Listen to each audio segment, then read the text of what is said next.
It's 1590.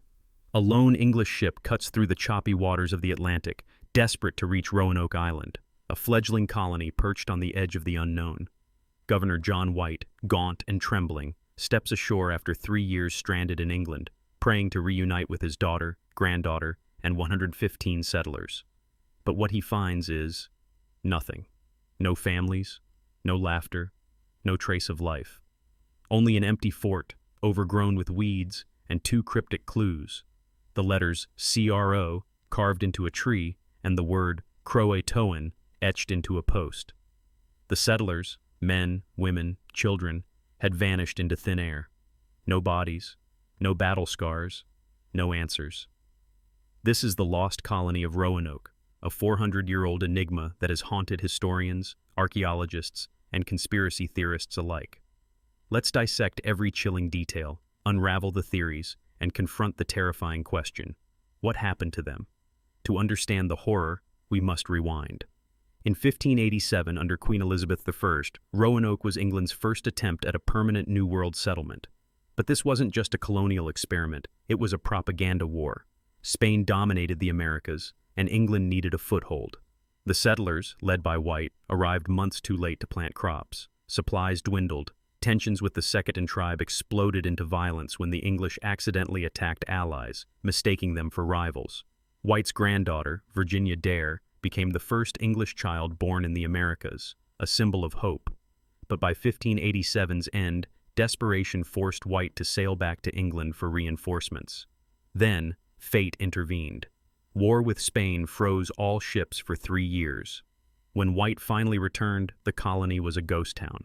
Now, let's analyze the clues. Croatoan wasn't random. The Croatoan tribe lived 50 miles south on Hatteras Island. White had agreed the settlers would carve a Maltese cross if they fled under duress. There was no cross. This implied a voluntary move.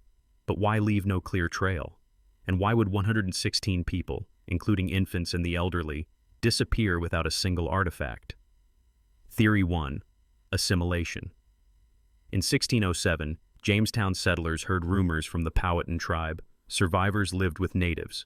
John Smith wrote of men and women in English clothing among tribes. In 2012, archaeologists excavating Hatteras found Elizabethan-era artifacts, a sword hilt, ring, and slate writing tablets. The Croatoan had no metalworking. These items likely came from Roanoke. But assimilation doesn't explain all gaps. If they joined the Croatoan, why no written record? Why did White find no messages? Theory 2. Massacre. The Secatan, enraged by earlier English violence, may have attacked, but no bodies or weapons were found. The Spanish, who'd plotted to destroy Roanoke, also had motive. A 1590 Spanish spy ship reported the colony abandoned, but omitted any carnage. Still, a massacre would have left evidence. Even Jamestown's starving time left bones. Theory 3. Environmental collapse. Drought data from tree rings reveals the 1580s were the worst dry spell in 800 years. Crops would have failed. The colony's well, excavated in 1998, showed sediment layers suggesting frantic digging for water. Starvation could have forced them to scatter. But why not leave a clearer distress signal? The Dare stones, hoax or breakthrough? In 1937, a series of engraved rocks surfaced, allegedly written by Eleanor Dare, White's daughter. One read, "Father, we fled Croatoan. Indians hunt us. Many dead." Scientists dismissed them as fakes, until 2016 when geologists confirmed one stone's mineral composition matched Roanoke's bedrock. But most still believe the stones are elaborate forgeries. The supernatural twist. Local lore claims ghostly figures roam Roanoke, and that settlers were absorbed by the forest. Algonquian legends speak of Manteo, a Croatoan leader who befriended the English, and Werowansqua, a spirit who swallows the lost. Even modern visitors report eerie phenomena: voices, cold spots, and the smell of rotting crops. But let's confront the darkest theory. The colony cannibalized itself. Forensic archaeologist Dr. Eric Klingelhofer notes that Roanoke's early years mirrored Jamestown's starving time, where settlers ate rats, boots, and eventually each other. If crops failed and tribes blocked hunting, survival instincts might have overridden morality. Yet, no human remains show cut marks. The truth? We may never know. But Roanoke's legacy is undeniable. It delayed English colonization for decades, terrified investors, and taught a brutal lesson. The New World wasn't a Eden, it was a gauntlet. The settlers' disappearance also birthed America's oldest mystery, a riddle that fuels our obsession with the unknown. So why does Roanoke matter? Because it's a mirror. It reflects our fear of being erased, forgotten, swallowed by the wilderness. Every time we vanish into a forest, every time a plane goes missing, we relive Roanoke's terror. It's a reminder that history isn't just written by the victors, it's buried by the lost. But here's the twist. The colony didn't fail. Genetic studies of modern Hatteras natives show European DNA dating to the 16th century.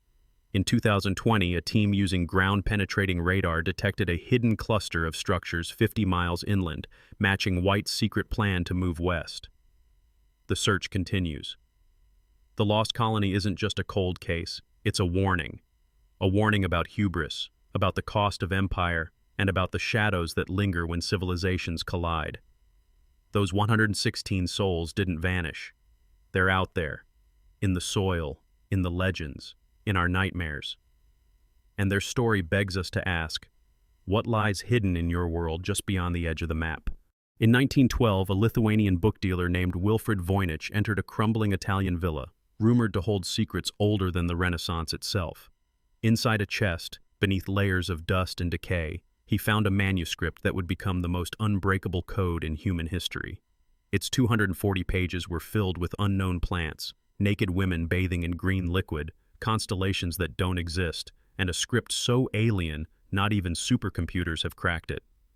This is the Voynich manuscript, a 600-year-old puzzle that mocks our arrogance, defies logic, and whispers a single terrifying question. What if some mysteries are never meant to be solved? Let's dissect this enigma, layer by layer. Carbon dated to the early 15th century, the manuscript's vellum pages are covered in 35,000 characters, swooping, looping glyphs that resemble no known alphabet. Its 113 illustrations are equally bizarre. Herbs with roots like human organs, zodiac wheels with 13 signs, and a fold-out map of a 9-tiered castle floating among stars. For decades, cryptographers, linguists, and AI have tried and failed to decode it.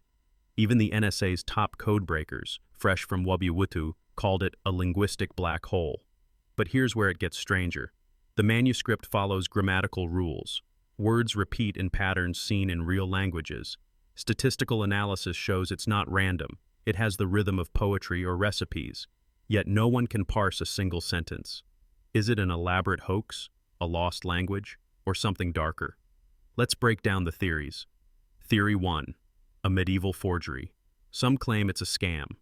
In the 16th century, Holy Roman Emperor Rudolph II paid 600 gold ducats for it, the price of a castle, believing it was the work of Roger Bacon, a 13th century alchemist. But radiocarbon dating proves the vellum is 15th century, after Bacon's death. Could it be a forger's masterpiece? In 2003, computer scientist Gordon Rugg argued that a 16th century grifter using a cardan grill, a cipher tool, could have generated fake text. But why spend years illustrating non-existent plants? And why does the ink contain trace minerals unique to 15th century Tuscany? Theory 2. A lost language. In 2014, linguist Dr. Stephen Bax claimed partial success, identifying Taurus and juniper in the text using cross-references with herbal illustrations. But his findings were debunked. The letters didn't align. Others propose it's Proto-Romance, a dead ancestor of Italian or Spanish. Yet no known dialect matches its structure. Even more radical. Could it be Voynichese, a constructed language predating Tolkien's Elvish by 500 years? Theory 3. An encrypted secret. The most chilling theory. Alchemists and heretics in medieval Europe often wrote in code to avoid persecution. The manuscript's Zodiac section contains cancer crabs with human faces, a possible reference to the Cathar heresy, whose followers believed in cosmic rebirth. In 2020, researchers at the University of Alberta used AI to test 380 languages. The result? The script closest to Hebrew. Specifically a cipher where vowels are omitted and letters shuffled. But when applied, it produced gibberish. The alien hypothesis. Then there's the fringe. The plants resemble nothing on Earth. One has leaves like squid tentacles, another blooms with eyeballs. The astronomical section shows spiral galaxies, invisible to the naked eye until telescopes were invented. Could it be extraterrestrial, a time traveler's field guide, or a vision from a hallucinating monk? But let's focus on cold, hard science.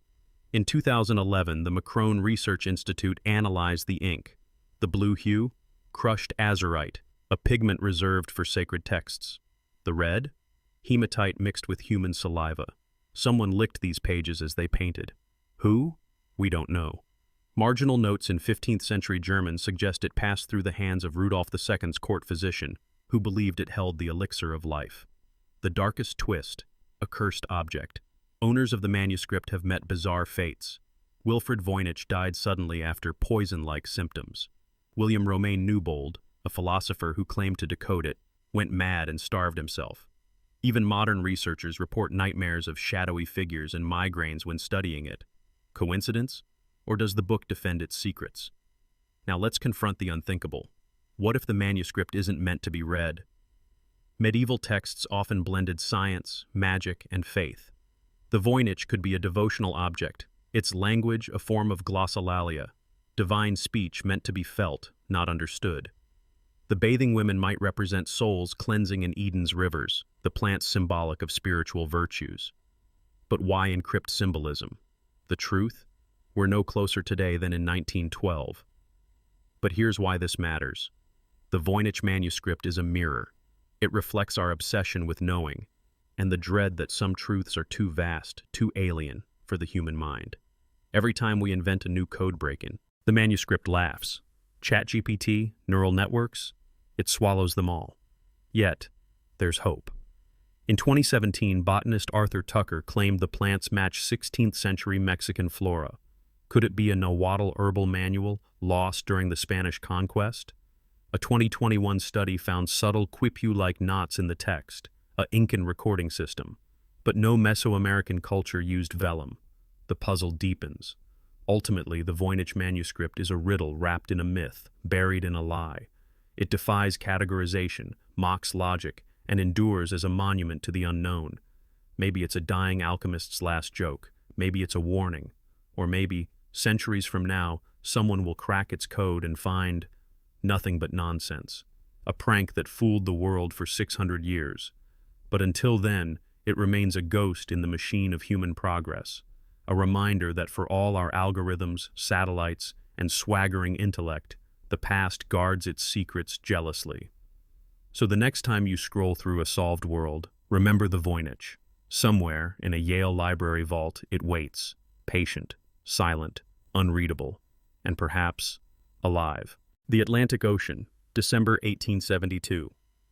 A cold wind howls across the waves as the Dei Gratia, a Canadian merchant ship, spots a brigantine adrift near the Azores. Its sails are tattered, its hull creaking, but otherwise intact. Captain David Morehouse boards the vessel, shouting for survivors. No answer. The galley holds a pot of dried peas, still warm on the stove. The crew's laundry hangs neatly. A child's doll lies abandoned in the captain's quarters.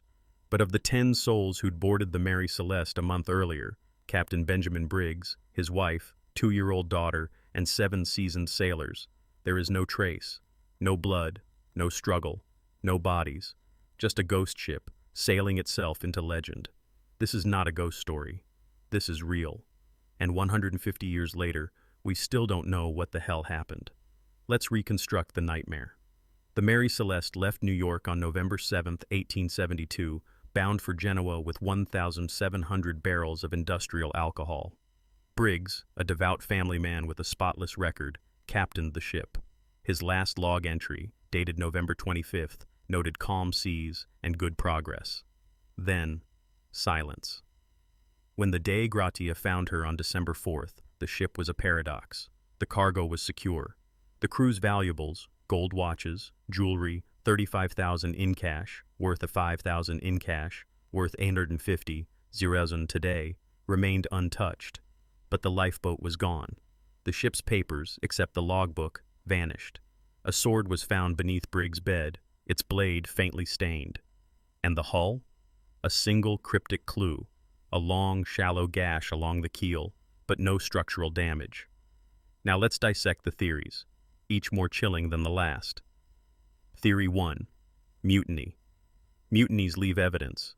Bloodstains, broken locks, weapons. The Mary Celeste had none. Crew manifests show no prior conflicts. Brig's crew included Germans, Danes, and Americans, all experienced, with families back home. Mutiny makes no sense, unless it was a perfect crime. Theory 2. Pirates. But why leave $35,000 untouched? Pirates in 1872 targeted gold, not alcohol. The Azores were a busy shipping lane. An attack would have been seen, and pirates don't tidy up after themselves. Theory 3. Seaquake or waterspout. In 1904, marine historian John Lockhart proposed a submarine earthquake releasing methane bubbles, terrifying the crew into abandoning ship. In 2006, Dr. Andrea Sella recreated the scenario. Alcohol fumes from leaking barrels could have triggered an explosion, but the Mary Celeste's barrels were found sealed. No fire damage, no scorch marks. Theory 4. The alcohol hypothesis. Here's where it gets technical. The cargo was denatured alcohol, a volatile mix of ethanol and methanol. If fumes leaked, even a spark from friction could have caused a ghost explosion. A roar and flash, but no fire. Panicked, Briggs might have ordered evacuation, only for the lifeboat to snap its tow line in rough seas. But why wouldn't seasoned sailors wait to confirm danger? And why take the ship's papers? The supernatural angle. The Mary Celeste was cursed long before 1872. Originally named Amazon, its first captain died on its maiden voyage. It collided with fishing boats, ran aground, and changed hands 17 times. Crews called it the Death Ship. Even after the 1872 incident, owners met bizarre ends. One crushed by cargo, another lost at sea. Coincidence? Or did the ship hunger for souls? But let's confront the darkest possibility: murder. In 1884, the Strand magazine published a sensational account. Survivor Abel Fosdick claimed Briggs and the first mate fought over a woman, leading to a massacre. Fosdick's story was debunked, but modern forensics reveal eerie details. That sword under Briggs' bed, its stain tested positive for hemoglobin in 2006. Not conclusive, but unsettling. Did Briggs kill his crew? Did a stowaway slaughter them? Without bodies, we'll never know. The cover-up theory. In 2001, historian Paul Begg uncovered British Admiralty files suggesting the Dei Gratia crew lied. The Mary Celeste's logbook showed entries after November 25th, pages ripped out. Did Morehouse's men fake the scene to claim salvage rights? The court awarded them $8,300, just 1/6 the ship's value, implying skepticism. The psychological breakdown. Imagine this. A faulty chronometer puts the ship 120 miles off course. Briggs, fearing reefs, orders evacuation. The lifeboat drifts away as the ship doesn't sink. They watch helplessly as their only shelter sails into the horizon. Starvation, dehydration, sharks. This temporary madness theory fits, except Briggs was famously level-headed. The real horror, the unknown. The Mary Celeste isn't unique. Over 200 ghost ships litter maritime history, but none taunt us like this. In 1873, a lifeboat with 5 mummified bodies washed ashore Spain. One clutched an American flag. Could they be Briggs's crew? Forensic tests in 2004 were inconclusive. Today, the Mary Celeste is a metaphor for our fear of the unexplainable, for the ocean's indifference. But let's end with a fact that chills historians. The ship's final voyage wasn't its last. Rebuilt and renamed, it sailed for 12 more years, until 1885, when its final captain deliberately wrecked it for insurance money. Even in death, the Mary Celeste courted chaos. So why does this matter? Because it's a Rorschach test for our fears. A mutiny? A monster? A mistake?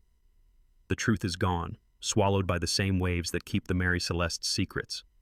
But next time you're on a boat, listen closely. That creak in the hull, the wind in the sails, it's not just the sea. It's the echo of 10 souls, whispering, "You'll never know." Imagine a sound that's always there, low, steady, vibrating beneath the surface of your awareness. You can't prove it's real. No one else seems to hear it, and yet it haunts you, day and night. That's the mystery of the Taos Hum, a real-life auditory enigma that has puzzled scientists, tormented residents, and invited conspiracy theories for decades. In the small, artsy town of Taos, New Mexico, nestled in the high desert, something strange began to happen in the early 1990s. People started reporting a low-frequency hum. It wasn't loud or disruptive to everyone.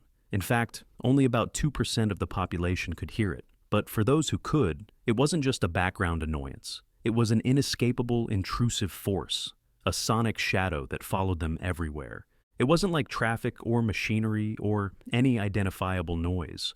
Listeners described it as a low, rumbling, almost engine-like vibration. Some compared it to the sound of a distant diesel truck idling, even though no such vehicle could be found. Others likened it to a drone or a throbbing bass line buried just below the threshold of ordinary hearing. People affected by the hum reported headaches, sleep disturbances, anxiety, and even nausea. Some began to think they were losing their minds. Imagine hearing a sound you can't turn off, a sound others dismiss because they can't perceive it. You begin to doubt your senses, your sanity, but the hum doesn't stop. And it wasn't just in Taos. Over time, reports of similar hums came in from all over the world, from the United Kingdom, Australia, Canada, and other parts of the U.S. But the Taos hum stood out because it was studied, officially. In 1993, the University of New Mexico, alongside national laboratories and acoustic experts, launched an investigation. They brought in sensitive audio equipment, conducted interviews, and analyzed the environment. What they found was frustratingly inconclusive. No consistent physical source of the hum could be found.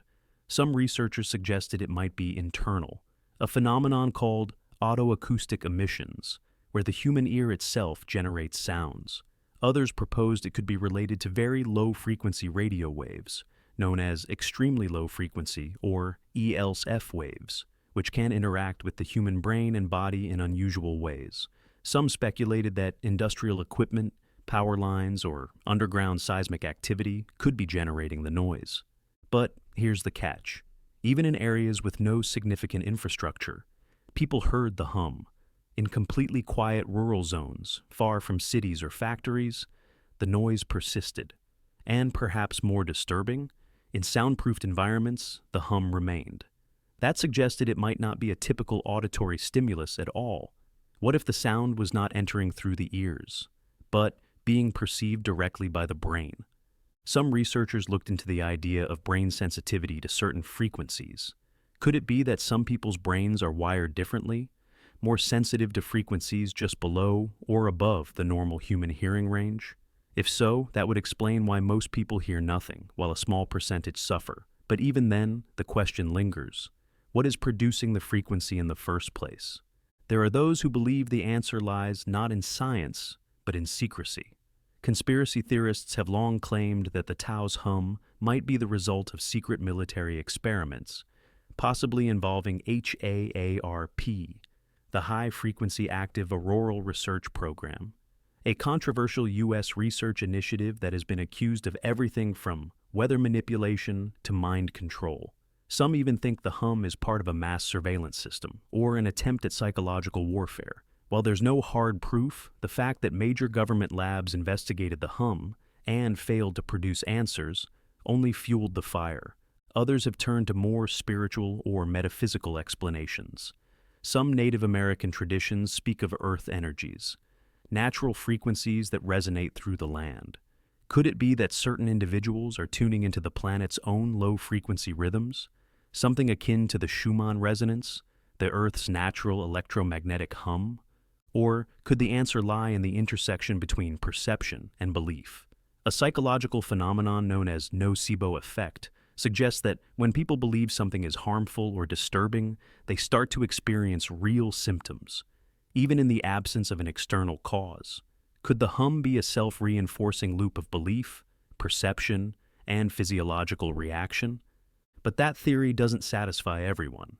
There are still those who swear they never heard of the hum before they began to experience it, who say it wasn't suggested or imagined. It simply arrived, uninvited, and changed their lives. One woman in Taos described how the hum nearly drove her to madness. She moved houses, tried sleeping with white noise machines, even wore earplugs constantly. Nothing helped. The sound was inside her. Another man built a specially designed underground room, shielded with soundproofing, lead, and steel, to escape the hum. But the sound followed him in. Over the years, the mystery has deepened. No single theory has explained all the variables. There's no pattern to who hears the hum: age, gender, background, health. None of it points to a common denominator. The hum doesn't appear on recordings. It doesn't behave like ordinary sound. It's elusive, intangible, and very real to those who live with it. Today, the Taos hum remains unsolved, a true modern mystery. It challenges our understanding of sound, perception, and reality itself. It reminds us that not everything can be neatly explained or measured, that sometimes the world hums with secrets just beyond the edge of hearing. And maybe, just maybe, the hum is a mirror, a reflection of our inability to grasp every thread of the universe, a low, unending vibration whispering that there are forces at play, far deeper than we can understand. So, next time you're in a quiet room, listen closely. Do you hear it? That subtle, persistent pulse beneath the silence? It might be your own heartbeat, or it might be something else, something old, something waiting, the hum of the earth, or something watching. In the winter of 1959, 9 experienced hikers ventured into the icy wilderness of the Ural Mountains in Soviet Russia. Led by 23-year-old Igor Dyatlov, they set out on a journey meant to test their skills against one of the harshest environments in the country. What they didn't know was that they were walking straight into the heart of one of the most chilling mysteries of the 20th century, an event that would leave their bodies scattered in the snow, their tent slashed open from the inside, and a legacy of unanswered questions that still haunts the world today. The group was made up of university students from the Ural Polytechnic Institute, all skilled in mountaineering. Their goal was to reach Otorten, a peak whose name in the local Mansi language translates to "don't go there." It was a difficult trek through sub-zero temperatures and dangerous terrain, but they were prepared, or at least they thought they were. Everything was going according to plan, until it wasn't. On February 1st, the group made camp on the slopes of Koletsiakl, a name which chillingly means Mountain of the Dead. They pitched their tent on the open slope instead of the more sheltered forest area nearby, perhaps to avoid backtracking or to practice camping in harsh conditions. What happened next has baffled investigators, scientists, and conspiracy theorists for over 6 decades. When the group failed to return as expected, a search party was launched. What they found was a scene out of a nightmare. The hiker's tent was discovered torn open from the inside. Not from animals, not from a storm. It had been sliced, as if the hikers had clawed or cut their way out in a panic.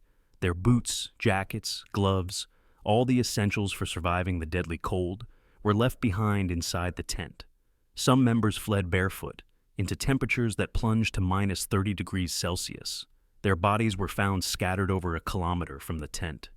Some were near a small forest, huddled together under a cedar tree.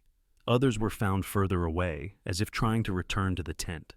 2 were discovered in only their underwear, lying side by side, their limbs frozen stiff. 3 more were found between the tent and the forest, their poses suggesting they had died trying to crawl back. But the last 4 bodies, those changed everything. They were found months later, under several feet of snow. Their injuries were not consistent with hypothermia. 1 woman was missing her tongue, another had a fractured skull, 2 had massive chest trauma, so severe that investigators said it was comparable to a car crash.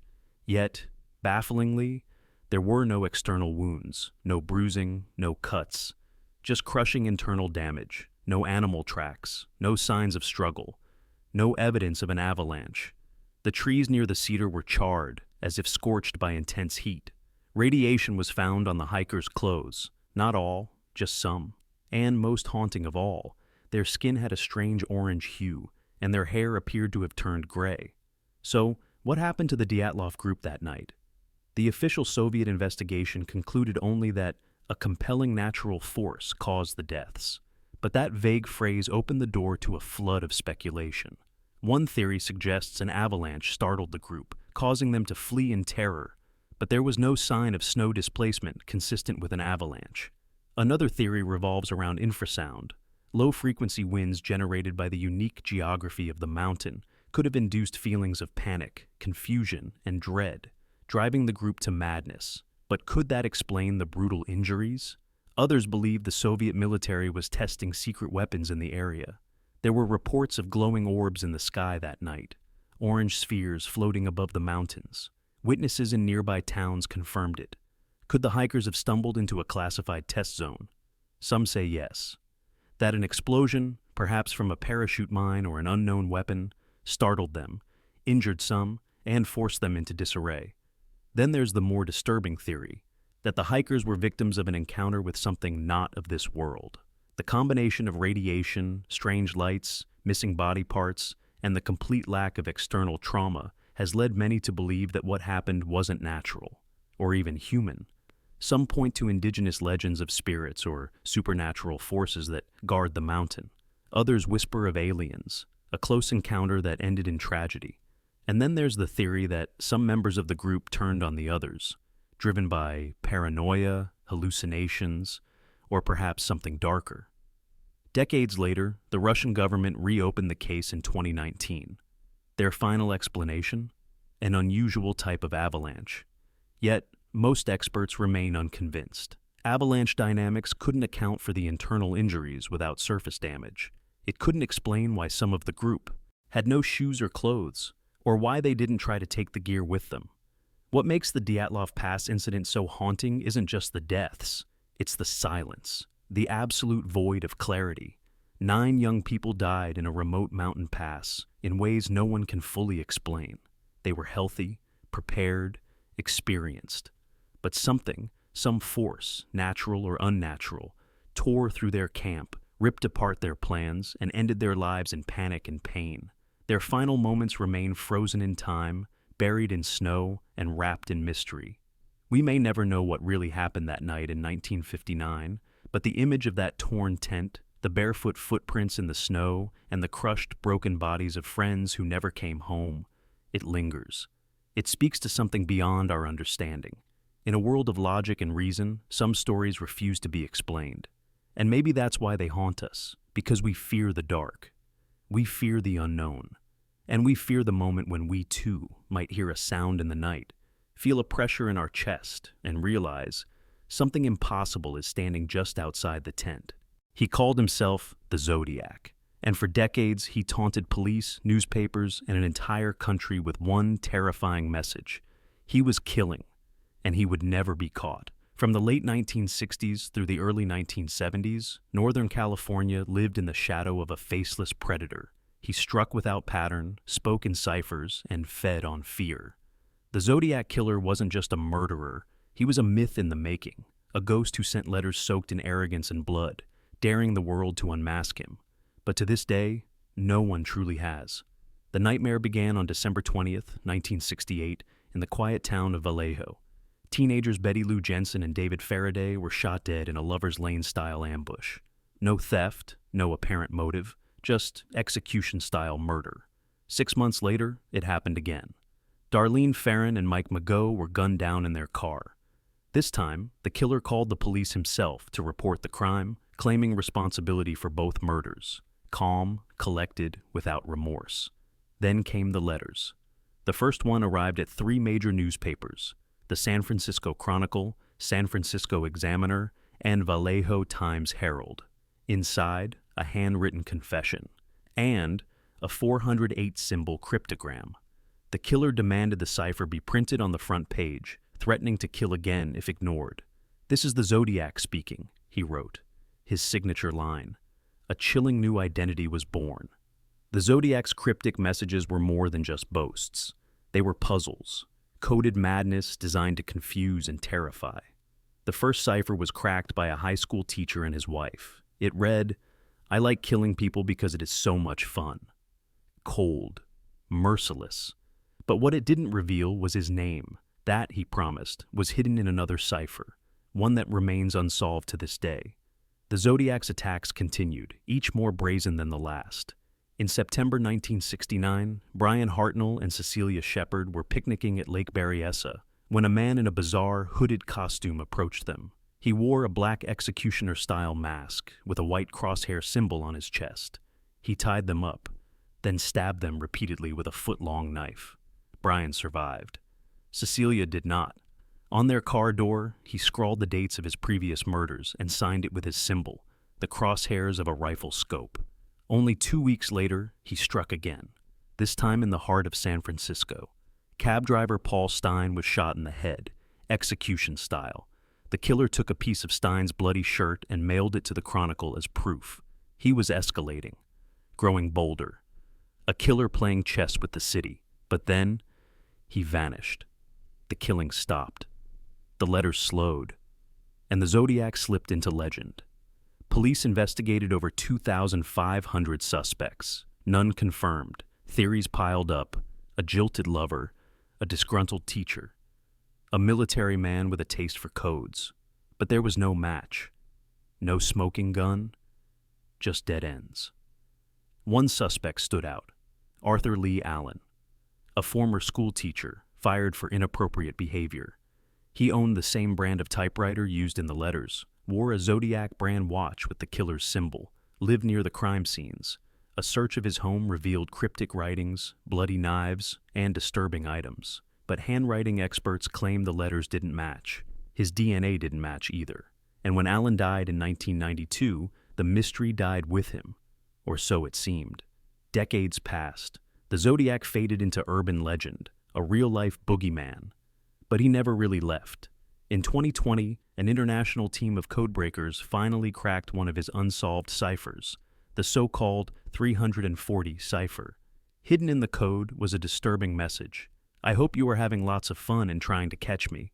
I am not afraid of the gas chamber. Still, again, no name, no identity, just taunts from beyond the grave. Then, in 2021, a group calling themselves the Case Breakers, made up of former FBI agents, law enforcement, and forensic experts, claimed to have finally identified the Zodiac. They named a man, Gary Francis Post, a man with a military background who lived near the killings, had a violent past, and bore facial scars eerily similar to police sketches. Cryptographers claimed his name was hidden in the unsolved ciphers. They cited eyewitness accounts, forensic photography, and old case files. Post had died in 2018. Could he have been the elusive killer? Authorities remain unconvinced. The FBI and SFPD have not confirmed the theory. The case, they say, is still open, still unsolved, still stained with blood and question marks. What made the Zodiac so terrifying wasn't just the murders. It was the way he made people feel. No one knew where or when he'd strike next. He didn't kill for money or revenge. He killed for power, for the thrill of being seen, feared, chased. He weaponized the media, controlled the narrative, and made everyone, from citizens to seasoned detectives, pawns in his twisted game. His case inspired countless films, books, and TV shows. David Fincher's Zodiac brought the terror back into the spotlight. The killer had become myth, legend, horror icon, but at the heart of it, he was something much simpler. A man. A man who murdered and vanished into the fabric of American folklore. The Zodiac killer's identity remains one of the greatest unsolved mysteries in criminal history.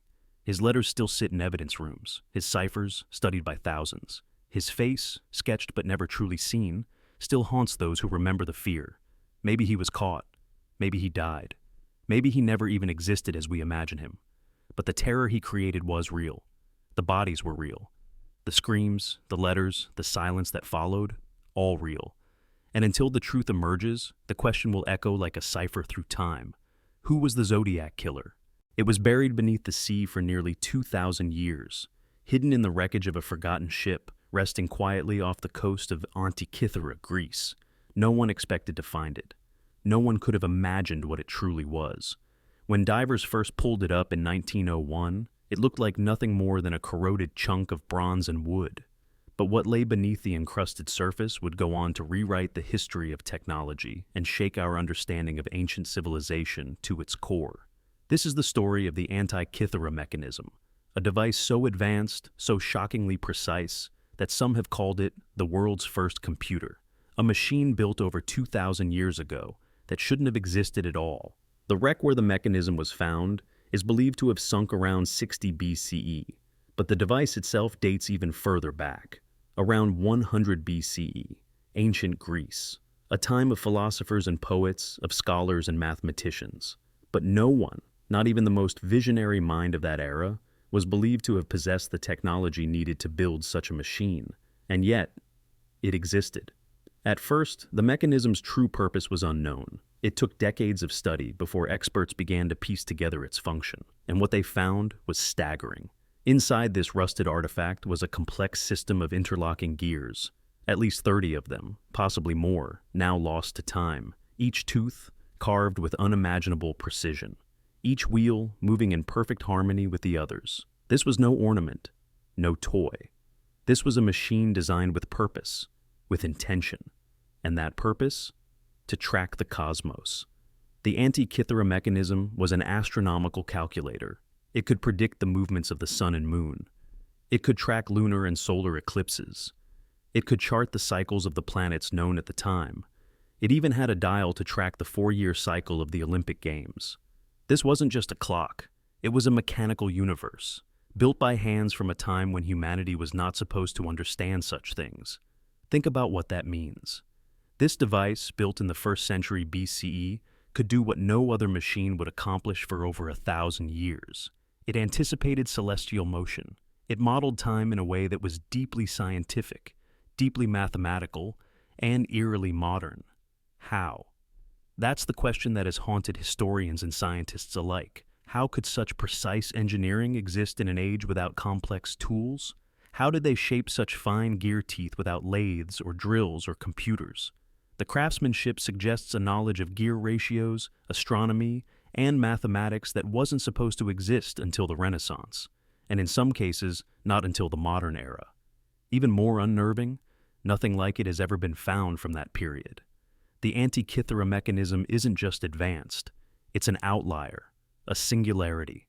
As if someone had jumped forward in time, borrowed knowledge from centuries ahead, and then vanished, leaving behind only this artifact to puzzle us. Some have even called it the laptop of the ancient world. The mystery only deepens when you realize what happened afterward. The technology of the Antikythera Mechanism didn't evolve. It didn't spread. It disappeared, lost to war, collapse, fire, and time. The knowledge it represented, gone. No similar device would appear again until medieval Europe, and even those fell far short of the Antikythera's complexity. Could it be that this mechanism wasn't an isolated invention, but part of a greater body of knowledge we've yet to discover? Was it a glimpse into a lost chapter of human history, a time when the boundaries between science and myth blurred? Or was it simply the work of one extraordinary mind, a genius born before his time, whose secrets died with him? In 2006, with the help of advanced imaging and 3D X-rays, researchers finally unlocked more of the device's secrets. They discovered inscriptions, too small to read with the naked eye, hidden within the mechanism, instructions, explanations, like a user manual from the past. It revealed details about the positions of celestial bodies, the cycles of the moon, and the Metonic cycle, a 19-year period after which the phases of the moon repeat on the same days. This wasn't guesswork. This was data-driven engineering, scientific programming, carved in bronze. And still more questions remain than answers. Who built it? Was it Archimedes? A student of Hipparchus? Or someone else lost to history? Why was it on a ship sailing across the Mediterranean? Was it headed to a library, a palace, or a temple? And perhaps most haunting of all, what else was lost in that shipwreck that might have rewritten our understanding of ancient civilization? The Antikythera Mechanism forces us to confront a chilling truth. Human history is not a straight line. It's a mosaic of brilliance and catastrophe, of knowledge found and knowledge lost. For every age of enlightenment, there is an age of fire. And sometimes, when we peer deep into the past, we don't find primitive minds fumbling toward discovery. Sometimes, we find greatness staring back, greatness buried in salt and silence. The Antikythera Mechanism isn't just an artifact. It's a whisper from a world we thought we understood, a world that may have reached further, dreamed bigger, and known more than we ever imagined. And in that whisper lies a challenge, to keep searching, to keep questioning, because who knows what lies beneath the sands of time, waiting to be uncovered next. Deep in the jungles of southern Costa Rica, buried beneath layers of time and vegetation, lie hundreds of perfectly shaped stone spheres, massive, silent, and utterly inexplicable. Some are as small as a grapefruit. Others weigh over 15 tons. But what links them all is their astonishing perfection. Near mathematical roundness in a world that had no recorded tools, no written language, no metal chisels, and yet somehow shaped stone into flawless orbs. These are the Dicaspheres, or simply Las Bolas, estimated to have been carved between 600 and 1000 CE, long before the Spanish arrived. Their origin is not just a mystery, it is a silent scream from a lost civilization whose purpose and knowledge have been swallowed by the rainforest and time itself. They were first uncovered in the 1930s during a United Fruit Company operation. Workers clearing the jungle for banana plantations stumbled upon something odd: giant boulders sitting silently among the trees, unnaturally smooth and shockingly round. More and more appeared as the land was cleared. And just like that, the questions began to emerge. Who made these spheres? How? Why? There are over 300 known spheres scattered across Costa Rica. Some were discovered in clusters, seemingly arranged in patterns, lines, triangles, even what looked like celestial alignments. Others stood alone, miles apart. They were made mostly of granodiorite, a hard volcanic rock not always native to the areas where the stones were found. Some had to be transported miles from the nearest quarry, through thick, mountainous terrain. How could this have been done, especially without the wheel, without beasts of burden, without cranes or pulleys or chisels? Theories rushed in. Some archaeologists believe the spheres were the work of the Dicas culture, a little understood indigenous civilization. Maybe they were used to mark important places, homes of chiefs, tribal borders, or spiritual sites. Maybe they held astronomical significance, acting as primitive observatories or calendars. And maybe they were meant to be touched, walked among, felt. Not tools of war or utility, but markers of presence, of time, of belief. But no written records remain. No oral history survived. The Dicas people vanished long before Europeans ever arrived.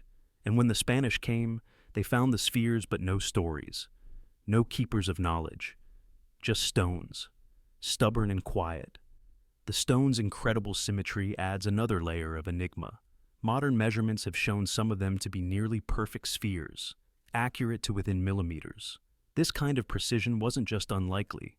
It was considered impossible by some researchers, given the known technology of the time, yet there they stand. Of course, speculation took hold where science stalled. Some believed the spheres were gifts or tools from extraterrestrials, left behind as markers, messages, or machines. Their alignment with celestial bodies, the precision of their geometry, and their mystery all fuel ancient alien theories. Others claim the stones possess energy, that they were laid out on energy lines or ley lines, channeling natural earth forces in a way we no longer understand. Spiritual seekers speak of vibrations, feelings of calm or clarity when standing among them. Locals sometimes refer to them as wombs of the earth, believing they hold the life force of the planet itself. Then there are the darker tales, whispers of curses tied to the stones. In the early days of their discovery, plantation workers, seeking treasure, dynamited many of them. Rumors had spread that gold was hidden inside. There was no gold, just solid stone. But after the destruction, stories began to circulate of bad luck, illness, even death among those who desecrated the spheres. Whether superstition or something more, the jungle seems to guard its secrets jealously. What's undeniable is this: the stone spheres of Costa Rica are one of the most mysterious archaeological puzzles of the ancient world. UNESCO now recognizes them as a World Heritage Treasure, but they remain largely unstudied, unprotected, and still vulnerable to looting, erosion, and neglect. Many now sit in front of government buildings, museums, or parks, moved from their original locations with no context, their mystery displaced. Some are used as decoration.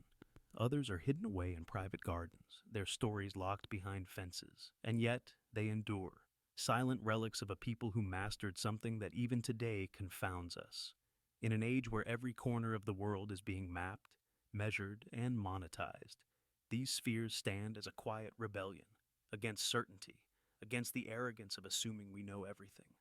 They are reminders that the past is not just history, it's an ocean of unanswered questions. Why did they build them? How did they sculpt such flawless shapes without metal tools? Why place them in alignments that seem to mimic the stars? Maybe we'll never know. Maybe we're not meant to. Or maybe, just maybe, their silence is the message. They do not speak, but they echo. In their weight, their geometry, their isolation, they whisper that we are not the first to dream big, to shape stone, to leave behind enigmas for the future. The Dickus are gone, but their voice endures. Carved in stone, shaped with unknown hands, speaking across centuries in the language of mystery.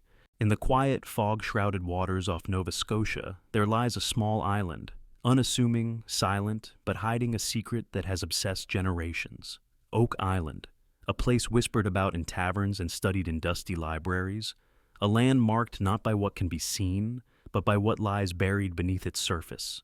For over 2 centuries, people have come here chasing one thing, a mystery carved into the earth itself, the Money Pit.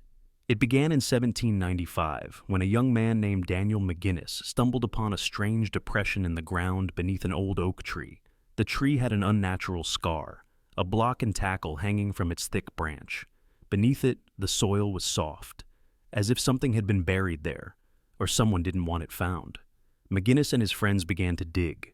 Just a few feet down, they struck a layer of carefully laid flagstones. 10 feet deeper, a layer of oak logs, then again at 20, then at 30. Every 10 feet, another platform. A pattern, deliberate and precise. This wasn't nature. This was engineering. Someone, centuries before, had built this shaft. But why? As they dug deeper, the mystery only deepened. Strange artifacts were found. Coconut fibers, which shouldn't have existed anywhere near Nova Scotia. Charcoal, putty. Layers of clay, as if the builders were trying to waterproof the shaft. At 90 feet, they found a stone, carved with strange symbols, a code yet to be cracked with certainty. Some believe it said, 40 feet below, 2 million pounds are buried. But when the men dug further, something terrible happened. Water rushed in. The pit flooded instantly, a torrent from underground channels they never saw coming. It rose so fast, so violently, they barely escaped. No matter how hard they tried to pump the water out, the shaft filled again, as if it were protected, trapped. That was the beginning. What followed was an obsession, one that would claim fortunes, reputations, and lives. Over the next 200 years, countless treasure hunters tried to reach the bottom. They dug dozens of shafts, brought in advanced drilling rigs, created cofferdams, and spent millions of dollars. Each time, the island fought back. Flood tunnels activated, caverns collapsed, equipment failed. The treasure remained elusive. And yet, there were signs, glimpses of something real. Drill cores brought up links of gold chain, a small piece of parchment with letters written in India ink. Fragments of wood dated to the 1500s. Evidence of human construction hundreds of feet underground. In a time when such engineering should have been impossible, what could be so valuable that someone would go to such lengths to protect it? Some believe it's pirate gold, buried by Captain Kidd or Blackbeard. Others say it's the lost treasure of the Knights Templar, smuggled out of Europe and hidden in the New World. There are even those who claim it's the Ark of the Covenant, the Holy Grail, or original manuscripts proving that Shakespeare was not who we think he was. Each theory more astonishing than the last, but all grounded in the undeniable fact. Something was built here with brilliance and secrecy, and the island itself, it's like a character in the story, always watching, always resisting. In the 1800s, the Truro Company tried to dig a parallel shaft to bypass the flooding. The 2 shafts collapsed, nearly killing the workers. In 1965, Robert Restall, his son, and 2 other men died in a tragic accident when they were overcome by gas in one of the shafts. Even today, with modern equipment and technology, the island refuses to give up its secrets easily. TV crews, sonar scans, core samples, all have tried to map the truth. The Legina brothers, who brought renewed attention through the show The Curse of Oak Island, have spent over a decade trying to unravel the puzzle. They've found tunnels, artifacts, and what appears to be a massive stone structure deep below the surface. But the final answer, the treasure, the origin, the meaning, still lies just out of reach. And that may be the most haunting part of all. Because this isn't just a treasure hunt, it's a psychological labyrinth. A riddle wrapped in soil and salt. Each discovery leads to more questions, each clue to more doubt. And through it all, Oak Island remains silent, never confirming, never denying. What is buried beneath the money pit? A king's ransom? A religious relic? Or perhaps the collective madness of hope layered over centuries? No matter the truth, the legend endures. Because the Oak Island money pit isn't just about gold or jewels. It's about the human condition, our need to dig, to seek, to understand. It's about obsession, and the lengths we'll go to for something we believe is real, even when the earth itself tells us to turn back. And so, the digging continues, the mystery persists, and somewhere, deep beneath the roots of that cursed island, something waits. On the morning of December 1st, 1948, the body of an unknown man was found slumped against a seawall on Somerton Beach, just south of Adelaide, Australia. He was dressed in a crisp suit, a half-smoked cigarette rested on his collar. There was no blood, no sign of violence, no wallet, no ID, no labels on his clothes. He was a man who, on paper, simply didn't exist. This wasn't just a death. It was the opening scene of a mystery that would defy time, logic, and investigation for more than 7 decades. A mystery that would become known as the Tamam Shud case. The dead man had the appearance of someone important. Mid-40s fit, clean-shaven. His polished shoes suggested he hadn't been walking far. His last meal, according to the autopsy, was a pastry eaten 3 to 4 hours before death. But his organs told a different story, congested, damaged, especially the spleen and liver. Yet, no poison was found in his system, no trace of anything that could explain how he died. He wasn't shot. He wasn't stabbed. He wasn't sick. He simply stopped. Then came the clues, each one stranger than the last. In a secret pocket sewn into the waistband of his trousers, investigators found a small, tightly rolled piece of paper. On it, printed in elegant Persian script, were just 2 haunting words, Tamam Shud, a phrase meaning ended or finished from the Rubaiyat of Omar Khayyam, a centuries-old book of philosophical poetry. This wasn't just a poetic farewell, it was a signature, a riddle, a final act of closure, by someone who wanted to vanish without trace, but not without drama. Police scoured the country, releasing his image, fingerprinting the corpse, reaching out to international agencies. No one came forward. No one recognized the man. Not a single match. But then, another twist. Weeks later, a local man remembered something odd. Months earlier, he'd found a strange book tossed into the back seat of his car, left parked near the beach. The book was a copy of the Rubaiyat, and the final page, the one bearing Tamam Shud, had been torn out. This was the source of the message. Inside that same book, investigators found something even more chilling. A strange, handwritten code, 5 lines of seemingly random capital letters. Some lines repeated, 1 line crossed out. It looked like a cipher, a code, perhaps as an encryption. To this day, it has never been definitively cracked. And then, another layer. Also written inside the book was a local telephone number. It belonged to a woman named Jo Thompson, who lived near the beach where the body was found. When police questioned her, she reacted strangely. Upon seeing the bust of the man's face, created from a cast, she was reportedly shaken, close to fainting. She claimed not to know him, but her body language said otherwise. It was later revealed that Jo had once owned a copy of the Rubaiyat. She had even given it away years earlier to a man named Alf Boxall, who had served in military intelligence during World War II. For a time, authorities believed the dead man was Boxall, but Boxall was alive and well, with his own intact copy of the book. The mystery only deepened.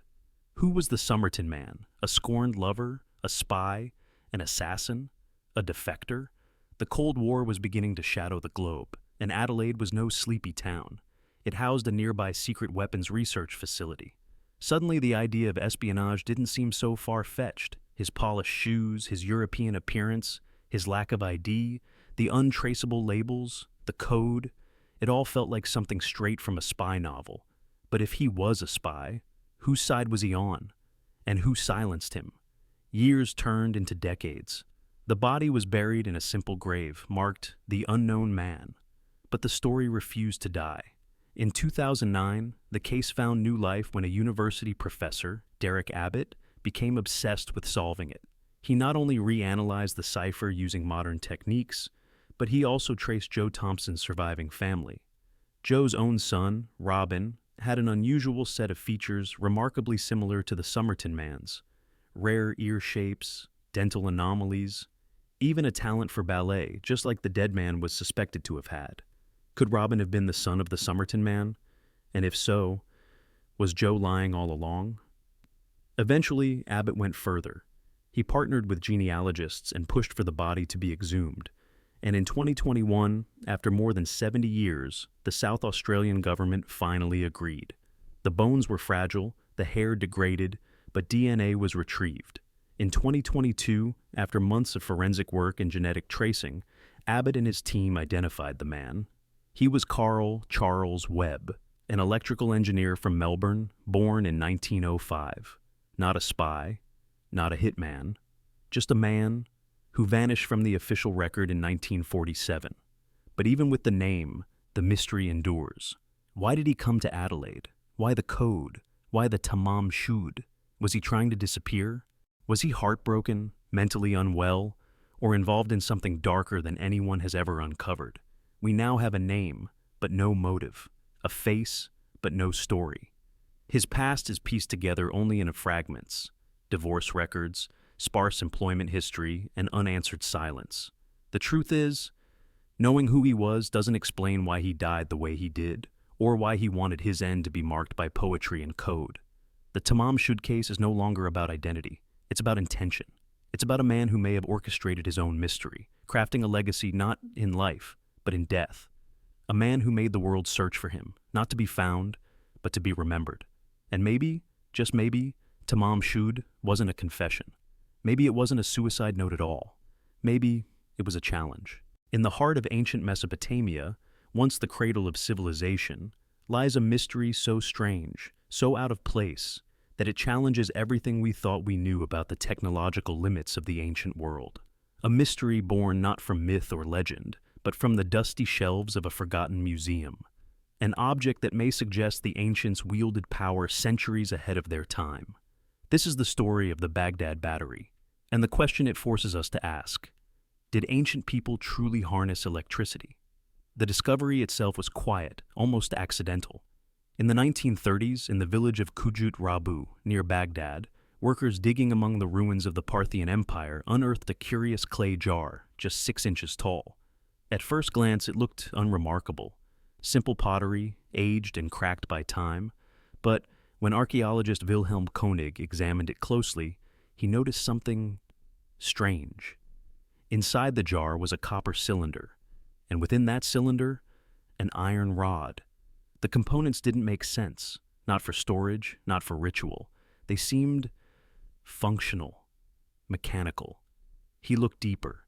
The copper cylinder had been soldered with a lead-tin alloy, a technique thought to be far more modern, and the iron rod showed signs of corrosion, as if it had been exposed to acid. The pieces were there. But what was the purpose? Koenig made a bold claim, one that would echo through decades of scientific debate and historical controversy. This wasn't just a jar. This was a battery, a galvanic cell, capable of producing an electric charge. Nearly 2,000 years ago, it sounded insane. Electricity in the ancient world?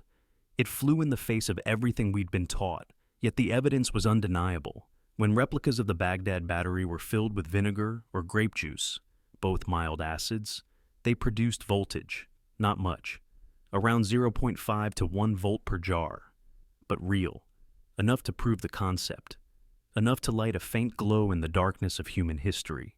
If the Baghdad Battery truly worked, the implications were enormous. It would predate Alessandro Volta's invention of the battery by nearly 1,800 years. It would mean that ancient engineers didn't just stumble upon the principles of electricity. They understood them, even if only intuitively. But the real question remained: what was it for? Some theorists believe the battery was used in religious rituals, that priests might have harnessed a mild shock as a divine demonstration, using it to instill awe and fear. Imagine the scene. A high priest touches a metal idol, and it jolts a worshipper with an invisible force. To a commoner of the time, it would be nothing short of magic. Others speculate it may have been used for electroplating, the process of coating objects with a thin layer of gold or silver. And indeed, ancient artifacts coated in mysteriously thin layers of precious metals have been found in the region. Could these batteries have powered that technique? And yet, we can't say for certain. No ancient text describes such a device. No blueprint, no manual, no scroll hidden in a cave. Just this jar, its materials, and our modern imagination. Skeptics have offered alternative explanations. Perhaps it was a simple storage jar. Maybe the iron rod was part of a scroll holder, and the copper cylinder had no function beyond preservation. But that doesn't explain the precise layering, the corrosion pattern, the soldering, the uncanny resemblance to a modern battery. It doesn't explain why multiple similar jars were found, each with nearly identical design. Too deliberate, too consistent, too functional. So the debate rages on, not just about what it was, but what it represents. Because if the Baghdad Battery is real, if it was truly used as a source of electricity, then we must reevaluate the limits of ancient science. What else might they have known? What other technologies may have existed, only to be lost to time, buried beneath centuries of war, flood, and fire?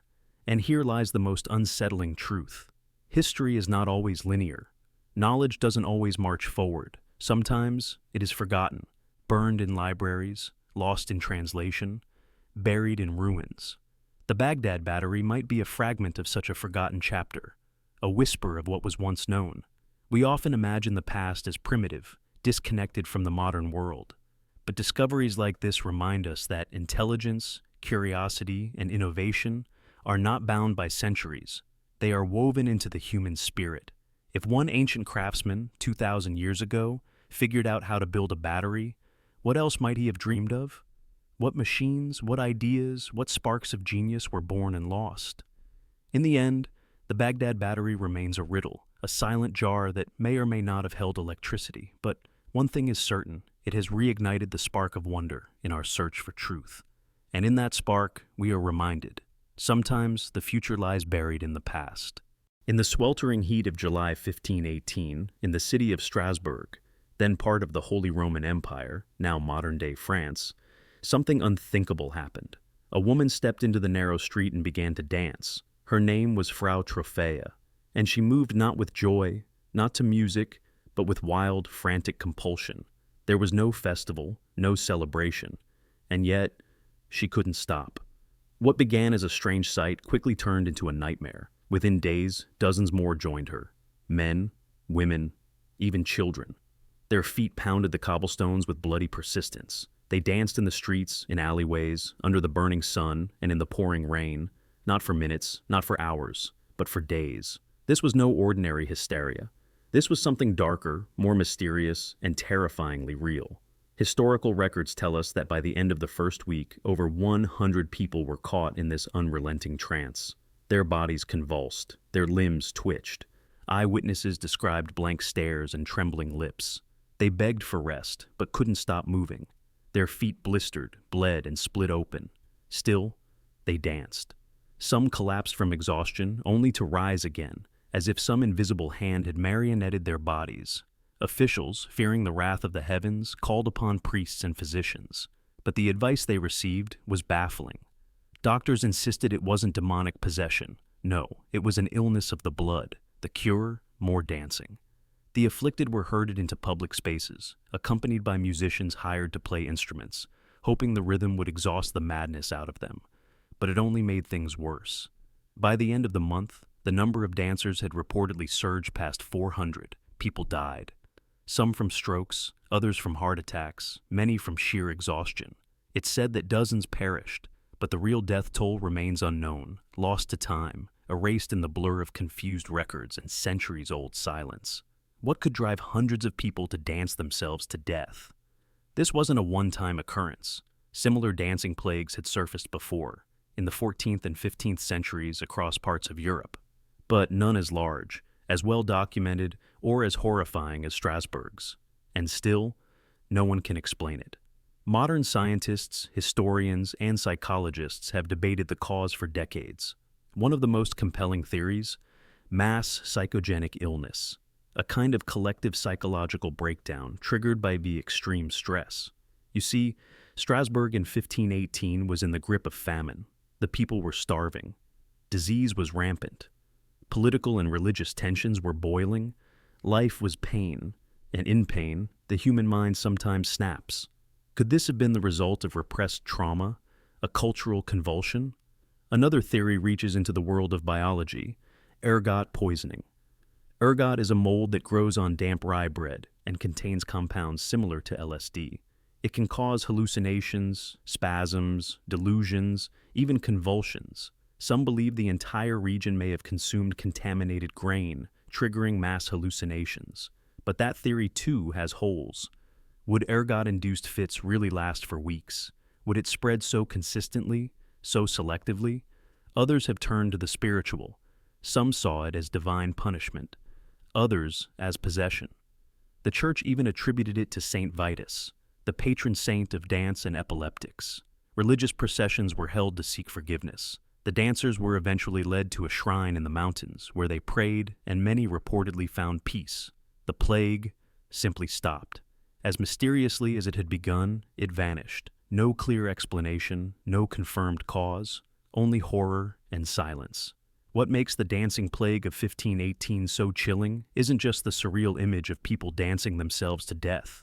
It's how deeply human it feels, a shared madness, a storm of emotion, fear, trauma, and maybe something else, something ancient.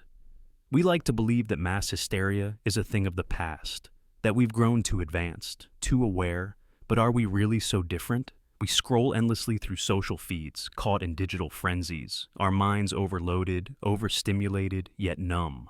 It was the 12th century in Suffolk, England, a time when the world was still deeply entangled in superstition, mystery, and the fragile grip of what we now call reality.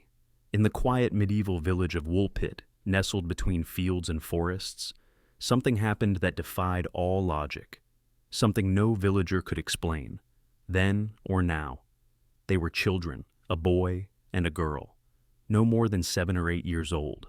But they didn't arrive on horseback, or on foot with a family, or even from a nearby settlement. They simply appeared, found by farmers near one of the deep wolf pits dug around the village to catch predators, pits that gave Woolpit its name.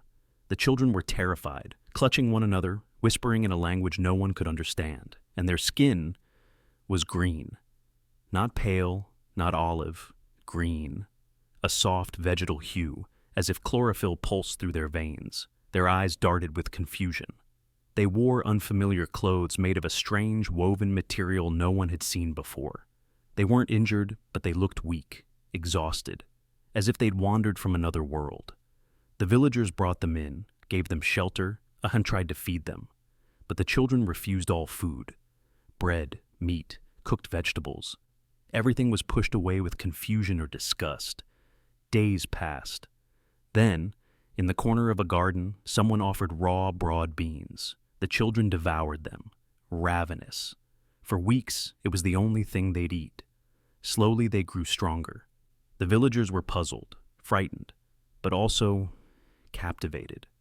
The boy, the younger of the two, was fragile. Despite his recovery, he fell ill and died within the year. The girl, however, survived. Her green hue began to fade. Her language, once indecipherable, was slowly replaced by English as she learned to speak. And when she did, she told a story that only deepened the mystery. She said they came from a place called St. Martin's Land, a place of perpetual twilight where the sun never fully rose, and the light was dim and green, like just before a storm. Everything there was tinted in emerald hues, and everyone, she claimed, had green skin. She remembered herding her father's cattle with her brother when they heard a strange sound, a bell, echoing through the caves. Entranced, they followed the noise, entered a passage, dark, cold, and when they emerged, they were here, in Woolpit, The bright light of the sun had terrified them. The noise, the people, the world, it was all wrong. She didn't know how to get back. This story, passed down by chroniclers like Ralph of Coggeshall and William of Newburgh, has survived for centuries, and yet, no one can truly explain it. Were the children lost refugees? Possibly Flemish orphans whose town had been destroyed, traumatized into near muteness, dressed in strange clothes, suffering from malnutrition that tinted their skin? That's what some historians suggest, a rational theory, a practical one. But it doesn't explain the language, or the green hue that faded only with time and food, or the girl's insistence that her home wasn't a place on any map. Others have proposed that the children came from a subterranean world, an inner Earth civilization hidden beneath our feet. The tunnel, the cave, the darkness. Perhaps it wasn't metaphor. Perhaps they lived in a vast, forgotten ecosystem where the sun never reached, where evolution carved something we've never known. And then there are those who go further. The children weren't lost. They were left. Travelers from another dimension, from a parallel Earth, or even beings from another planet, beings whose green skin, strange clothing, and unique biology hint at an origin beyond our world.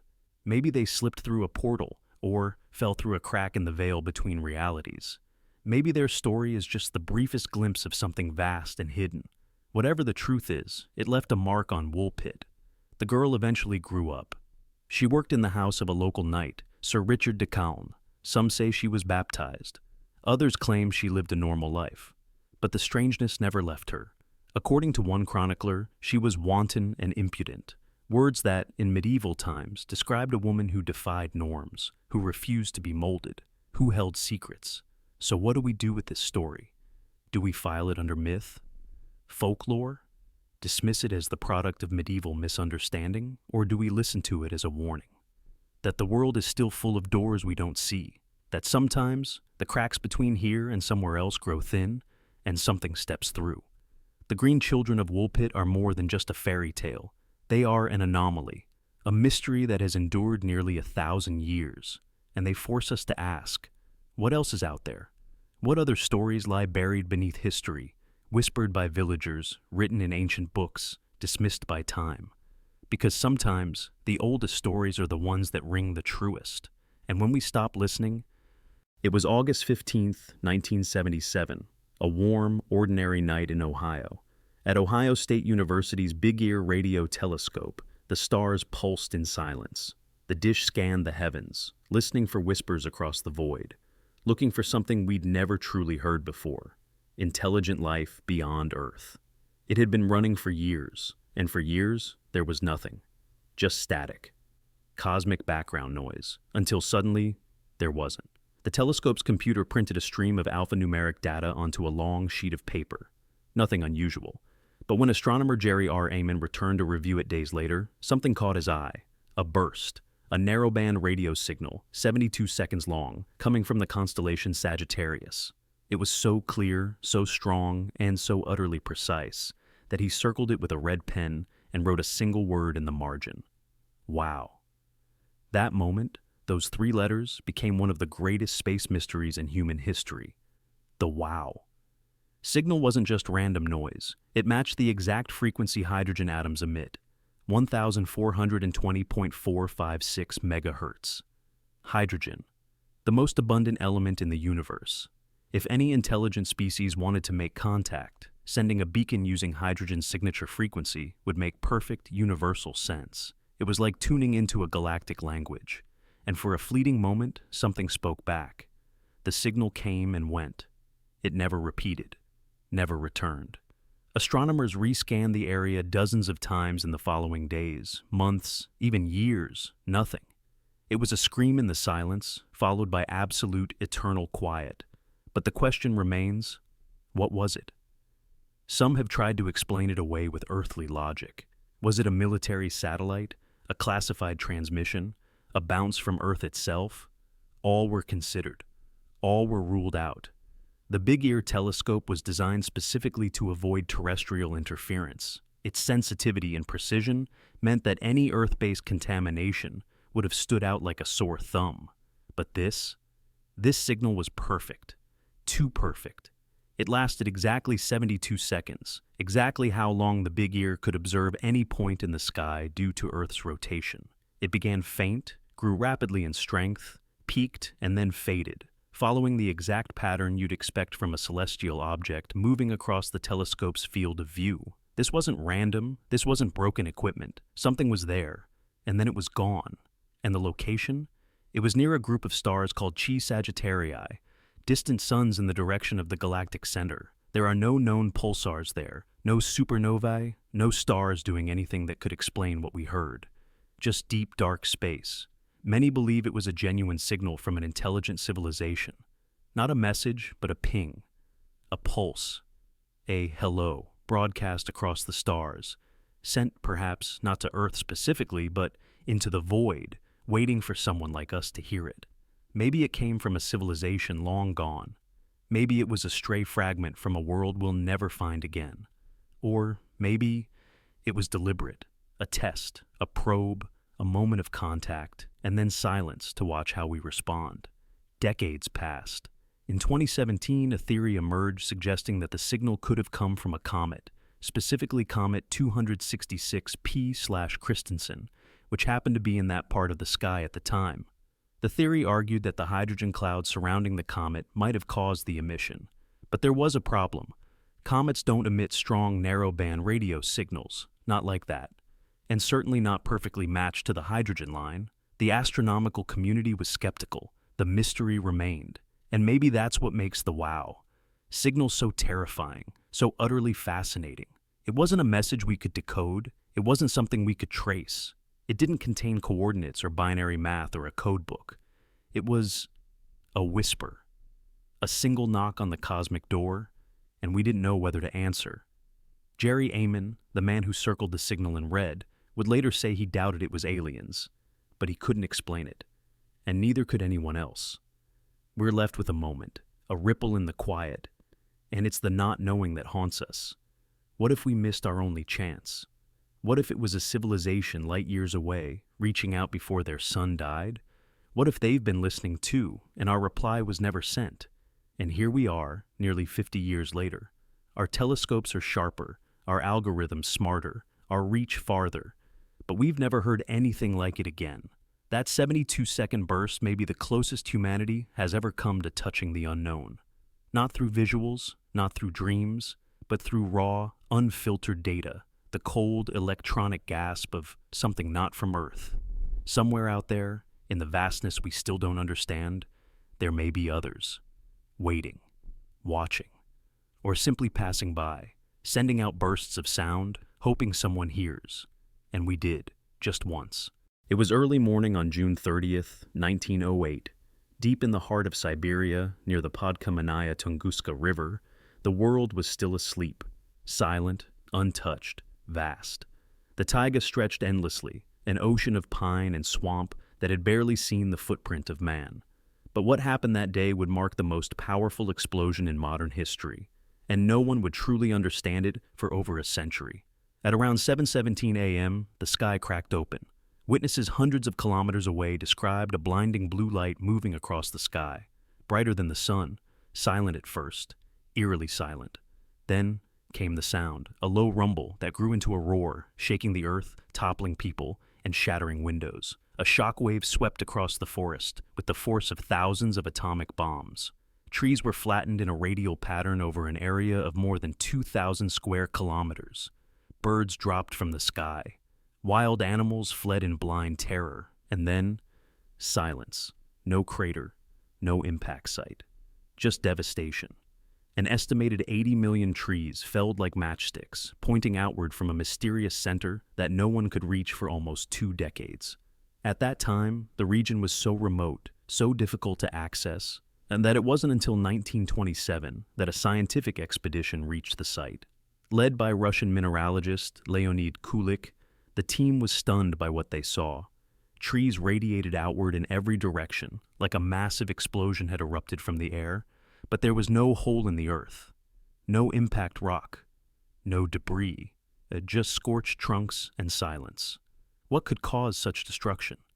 The prevailing theory is an airburst, a meteoroid or comet entering Earth's atmosphere at an extreme velocity, exploding several kilometers above the surface. The energy released has been estimated between 10 and 15 megatons, roughly 1,000 times more powerful than the atomic bomb dropped on Hiroshima. The fireball would have reached temperatures of over 30,000 degrees Fahrenheit, incinerating everything in its path, but without touching the ground. The idea makes sense. But the lack of physical evidence, no fragments, no crater, leaves room for doubt. And that doubt has fueled over a century of speculation. Some theories push the boundaries of the imaginable: a natural hydrogen bomb, an underground gas explosion, even the impact of dark matter or a miniature black hole. But none of these fully match the observations on the ground. Then, there are the fringe theories, the ones that drift closer to legend, that the explosion was caused by alien technology, a spacecraft that malfunctioned or sacrificed itself to prevent a larger disaster. Russian author Alexander Kazantsev wrote a story in the 1940s imagining just that, an alien ship exploding in midair. Decades later, this idea would spark countless documentaries and books. Could it be possible? No remains were ever found, no metals, no fuel, but the energy was real. Even more mysterious is what the local Evenki people believed. To them, the sky god Ogdi had descended in fury. They told stories of fire falling from the heavens, of the earth itself trembling in fear. The explosion was not just physical, it was spiritual. And perhaps, in a way, they were right. In 2007, Italian scientists proposed a new twist, that a piece of the object may have survived and fallen into Lake Checo, a small body of water near the blast site that hadn't appeared on maps before 1908. Sediment analysis suggested the lake may have formed at the time of the event, possibly from a fragment that made it to the ground. But again, the data was inconclusive, and the mystery lived on. To this day, the Tunguska Event remains the largest impact-related explosion in recorded human history.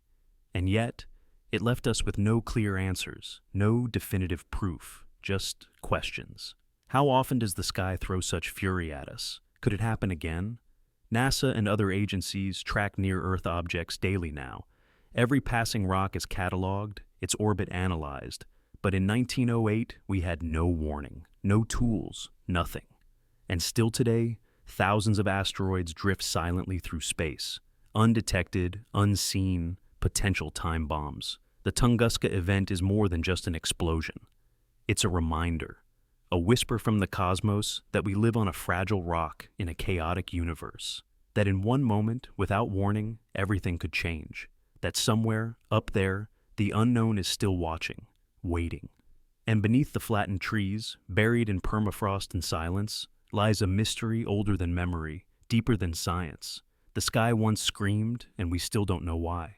In the heart of the Peruvian desert, where the sun blazes mercilessly and rain is almost non-existent, lies one of humanity's most mysterious creations, vast, sweeping lines carved into the earth. They stretch for miles across the arid plain, massive in scale and haunting in precision. These are the Nazca Lines, etched into the ground over 1,500 years ago by a civilization long vanished. They remain one of the most perplexing enigmas of the ancient world, not just because of their size, but because no one knows why they were made, or how. From the ground, the lines are unremarkable, just shallow trenches dug into the red soil. But take to the sky and suddenly the desert becomes a canvas. A hummingbird with wings stretched wide, a monkey with a coiled tail, a spider, perfectly symmetrical, a massive condor, its wingspan longer than a Boeing 747. There are over 800 straight lines, 300 geometric shapes, and 70 zoomorphic figures, some so large they can only be seen from above. And that, perhaps, is the first layer of the mystery. How did the ancient Nazca people, who had no flying machines, no towers, no satellites, create designs that could only be fully understood from the air? The Nazca Lines weren't randomly scratched into the dirt. They were carefully planned and executed, using ropes, stakes, and surveying techniques that remain impressive even by today's standards. The lines are often perfectly straight, extending for kilometers without deviation. The curves and angles of the animal figures are astonishingly precise, proportioned as though made by a machine, but they were not. The desert, dry and windless, has preserved them like a time capsule, Centuries of stillness have kept these ancient drawings untouched, and yet their meaning remains buried. Were they astronomical calendars, ritual pathways, messages to the gods? Or were they, as some believe, a signal meant for beings not of this earth? One of the most enduring theories suggests that the lines were used in religious or spiritual ceremonies. The Nazca people may have believed their gods lived in the sky. The figures could have been drawn as offerings, gigantic prayers carved into the earth for deities to see from above. Some lines point directly to the rising and setting of the sun at solstices. Others align with stars and planetary paths. Could the desert have been an ancient observatory? Still, the scale challenges logic. Imagine carving a monkey hundreds of feet long, while standing at ground level, never able to see the full picture. It would be like trying to paint a mural blindfolded, only able to touch the wall. Yet, the Nazca did it, without modern tools, without aerial views. Their knowledge of geometry, proportion, and long-distance planning was far more advanced than most people realize. But then, there are the more unearthly theories, the ones that fire the imagination. In the 1960s, Swiss author Erich von Däniken popularized the idea that the lines were made by or for extraterrestrials. He claimed they were landing strips for alien spacecraft. Some lines are astonishingly straight and run for miles. Others intersect at strange angles, as though marking some forgotten grid or coordinate system. The hummingbird's wings stretch like runway lights. The monkey's spiral tail resembles a radar symbol. Were these figures meant to guide something from above? Of course, mainstream archaeology disagrees. There's no physical evidence of alien involvement, no spacecraft, no materials out of place, no signs of anything beyond human hands. But even skeptics admit something profound drove the Nazca to create them. Something they believed mattered enough to spend generations walking the desert, carving visions they'd never see in full. And there's still more hidden beneath the surface. Satellite scans and drone imagery have revealed dozens of new figures, some older, some different in style, suggesting that the tradition may have evolved over centuries, possibly absorbing the beliefs of other ancient cultures. Some designs were made quickly, others may have taken decades, and yet they all share a strange unity, a message we still haven't decoded. What's perhaps most haunting is this: we are looking at art meant for the sky, seen now only because we've learned to fly. For over 1,000 years, the figures lay unknown, their full shapes invisible until aircraft took to the skies in the 20th century. It's as if they were waiting for us to evolve, waiting for our eyes to rise high enough to finally witness them. The Nazca Lines are more than ancient drawings. They are a conversation across time, a civilization speaking to something bigger than itself. Whether gods, stars, or the cosmos itself, something compelled them to draw on a scale no one had dared before. And now, we stand in awe, still asking the same question whispered by the winds over the desert. Why? Why here? Why these shapes? What did they hope to say? And to whom? The desert doesn't answer. It only preserves. The lines remain, etched into the earth like scars from a forgotten ritual. We may never know what they truly meant, but in their silence, they tell us everything about the human need to reach beyond what we can see, to speak to the sky, to be remembered, even by those who would come millennia later, flying over a land of dust and lines. In the icy shadows of Bergen, Norway, beneath the chill of a gray November sky in 1970, a man and his 2 daughters hiked through a remote valley known as Isdalen, the Ice Valley, a place locals whispered about, a place already cursed with the nickname Death Valley because of past suicides and eerie hiking accidents. But what they found that day would haunt Norway and the world for decades. Among the rocks and blackened trees lay a body, a woman. Her hands curled in front of her chest, her face unrecognizable, her clothes soaked in petrol and burned. Around her, the charred remnants of personal belongings. No purse, no wallet, no identification. The labels on her clothes had been cut off. Even the markings on her prescription bottles had been scraped away. Someone wanted her to vanish, not just from life, but from memory. Authorities arrived quickly, but the questions outnumbered the answers. Who was she? Why had she come to Isdalen? And more chillingly, why had someone gone to such extraordinary lengths to erase her identity? An autopsy showed that she had died from a combination of burns and carbon monoxide poisoning, meaning she had been alive while she was burning. But there were other clues. Her stomach contained over 50 sleeping pills, and her fingerprints were sanded down. This wasn't just a death. This was a message, or a secret buried in fire. As the investigation unfolded, the puzzle only deepened. In her luggage, found at a nearby railway station, were wigs, multiple passports, notes written in code, names that traced back to no real people. The handwriting varied, suggesting perhaps more than one person had filled in her aliases. But one thing became increasingly clear. This woman had been living a double, maybe triple life. She had checked into hotels across Norway under different names: Flemish, French, Belgian, sometimes speaking German, other times English. Always guarded, always alone. Witnesses said she behaved strangely, moving rooms, asking to change accommodations at the last minute, requesting rooms with balconies. Some claimed she met men. Others said she never spoke at all. And always, she kept her sunglasses on, even indoors. The media quickly dubbed her the Isdal Woman, and theories swirled like snow in a storm. Was she a spy? A Cold War operative caught in a game of deadly espionage? The timing fit.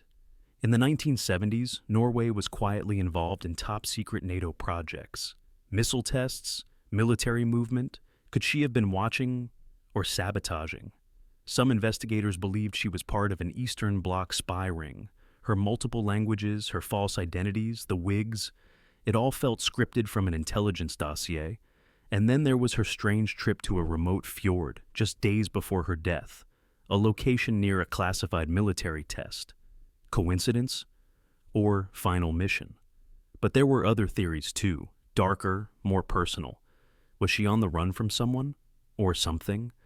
A witness from one of her hotels remembered her looking deeply frightened. Another claimed she was followed. But by who? A jealous lover? A handler? Someone she'd betrayed? One hotel clerk remembered a moment that still chills him.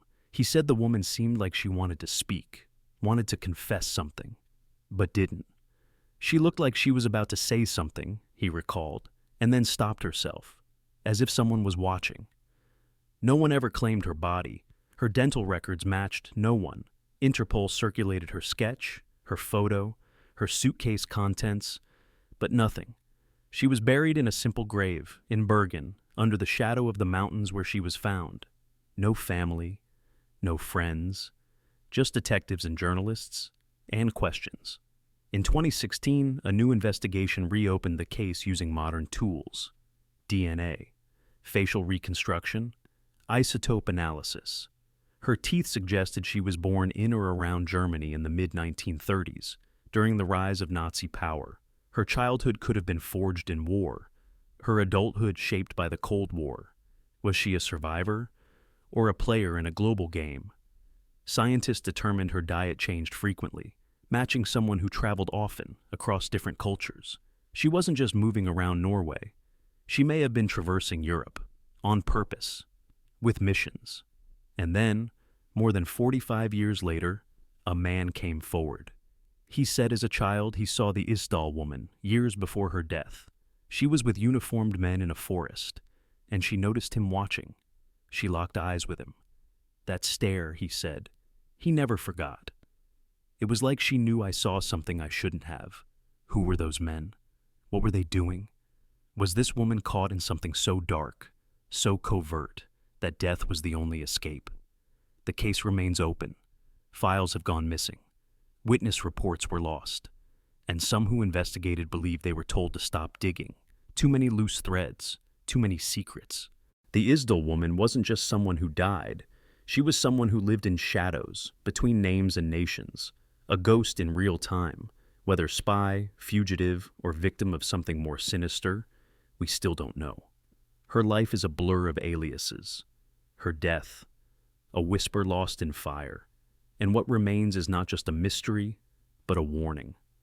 That some stories are never allowed to end. That some truths are buried not with dirt, but with silence. And if you stand in Isdalen today, when the wind slips between the pine trees, some say you can still feel her presence. A woman who moved unseen, spoke in riddles, and died alone, unknown but unforgettable. In a dimly lit cathedral in Turin, Italy, behind layers of protective glass and centuries of controversy, lies a piece of cloth that has captivated the world like no other.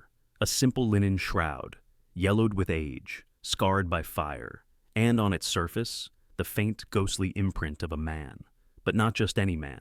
According to believers, this is the burial shroud of Jesus Christ himself, a relic not only touched by divinity, but marked by it. This is the Shroud of Turin, and whether it's the most sacred artifact in Christianity or the most elaborate hoax in human history, no one has ever been able to fully explain what exactly it is. The cloth is over 14 feet long and just over 3 feet wide. When unrolled, it reveals the faint front and back image of a naked man, his hands folded, his face calm, but the signs of suffering are unmistakable. Blood stains at the wrists and feet, deep wounds across the back, a gash on the side, a puncture pattern around the head, as though from a crown of thorns. To believers, it's a hauntingly accurate depiction of the Passion, the torture, crucifixion, and burial of Jesus. Not a painting, not a sculpture, but a literal imprint left by a moment between death and resurrection. To skeptics, it's something else entirely, a brilliant forgery, a medieval relic made with incredible skill to inspire awe and devotion, and draw pilgrims to churches that displayed it. After all, carbon dating performed in 1988 placed the cloth's origin somewhere between 1260 and 1390 AD. That would make it medieval, not biblical. But the mystery didn't end there.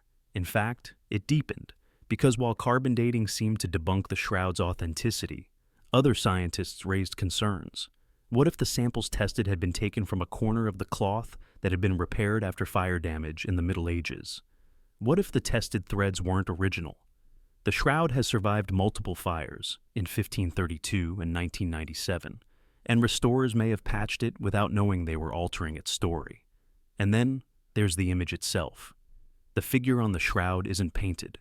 There are no brush strokes, no pigment embedded in the fibers. Instead, the image appears to be a chemical change in the very top layer of the linen, less than 1/5 of a micrometer deep, like a scorch, a shadow, a photographic negative. Before photography even existed, when the image was first photographed in 1898, the photographer nearly dropped his equipment in shock. The negative revealed a striking, three-dimensional portrait of a man. Suddenly, what looked like a faint blur on the cloth transformed into an incredibly detailed human face. The beard, the eyes, the expression. Scientists, artists, historians, all have tried to recreate the image, with paint, with heat, with acid. But nothing has matched the level of detail, depth, and subtlety found on the original shroud. Even the bloodstains have sparked debate. They match the wounds described in the Gospels. The placement of the nails in the wrists, not the palms, aligns with what we now know about Roman crucifixion. The blood flows down the arms, across the forehead, follow gravity and body position with anatomical accuracy that would have been almost impossible to guess in the Middle Ages. And then there's the pollen. In 1973, a Swiss criminologist named Max Frey took sticky tape samples from the cloth. Under the microscope, he found traces of pollen from plants native to Jerusalem, from Turkey, from regions the shroud would have passed through if it had traveled from the Holy Land to Europe. Could this be a silent testimony to the cloth's ancient origin? But the evidence remains divided. Each new test raises more questions than it answers. Some say the image was formed by a burst of radiant energy, a moment of resurrection, captured like a divine photograph. Others say it's an unknown natural reaction, caused by the gases of a decomposing body interacting with the cloth. But here's the thing. There's no sign of decomposition. No body fluids, no rot. Just blood. And that haunting image. The Catholic Church itself has never declared the shroud to be authentic. It calls it an icon worthy of veneration, but leaves the question of its origin to science. And science, for all its tools and theories, has never been able to agree. The Shroud of Turin lives in the space between belief and evidence, between faith and doubt. For some, it's proof of Christ's resurrection, a miracle encoded in cloth. For others, it's an exquisite deception, a relic of medieval genius. But either way, it exerts a power that few objects ever have. Think about it. Centuries have passed, Empires have risen and fallen. Technology has advanced beyond what our ancestors could imagine. And still, we stand before a piece of linen, staring at a faint, silent figure and asking, could this really be him? In that image, we see not just a man. We see our questions, our need to believe, our yearning for proof in a world ruled by uncertainty. The shroud doesn't give answers. It offers a reflection of faith, of mystery, of the eternal human struggle to touch the divine. And maybe that's why it matters so much. Not because we know what it is, but because we don't. In the shadows of museums and private collections across the world, there are objects that defy explanation, gleaming, precise, and chilling in their silence.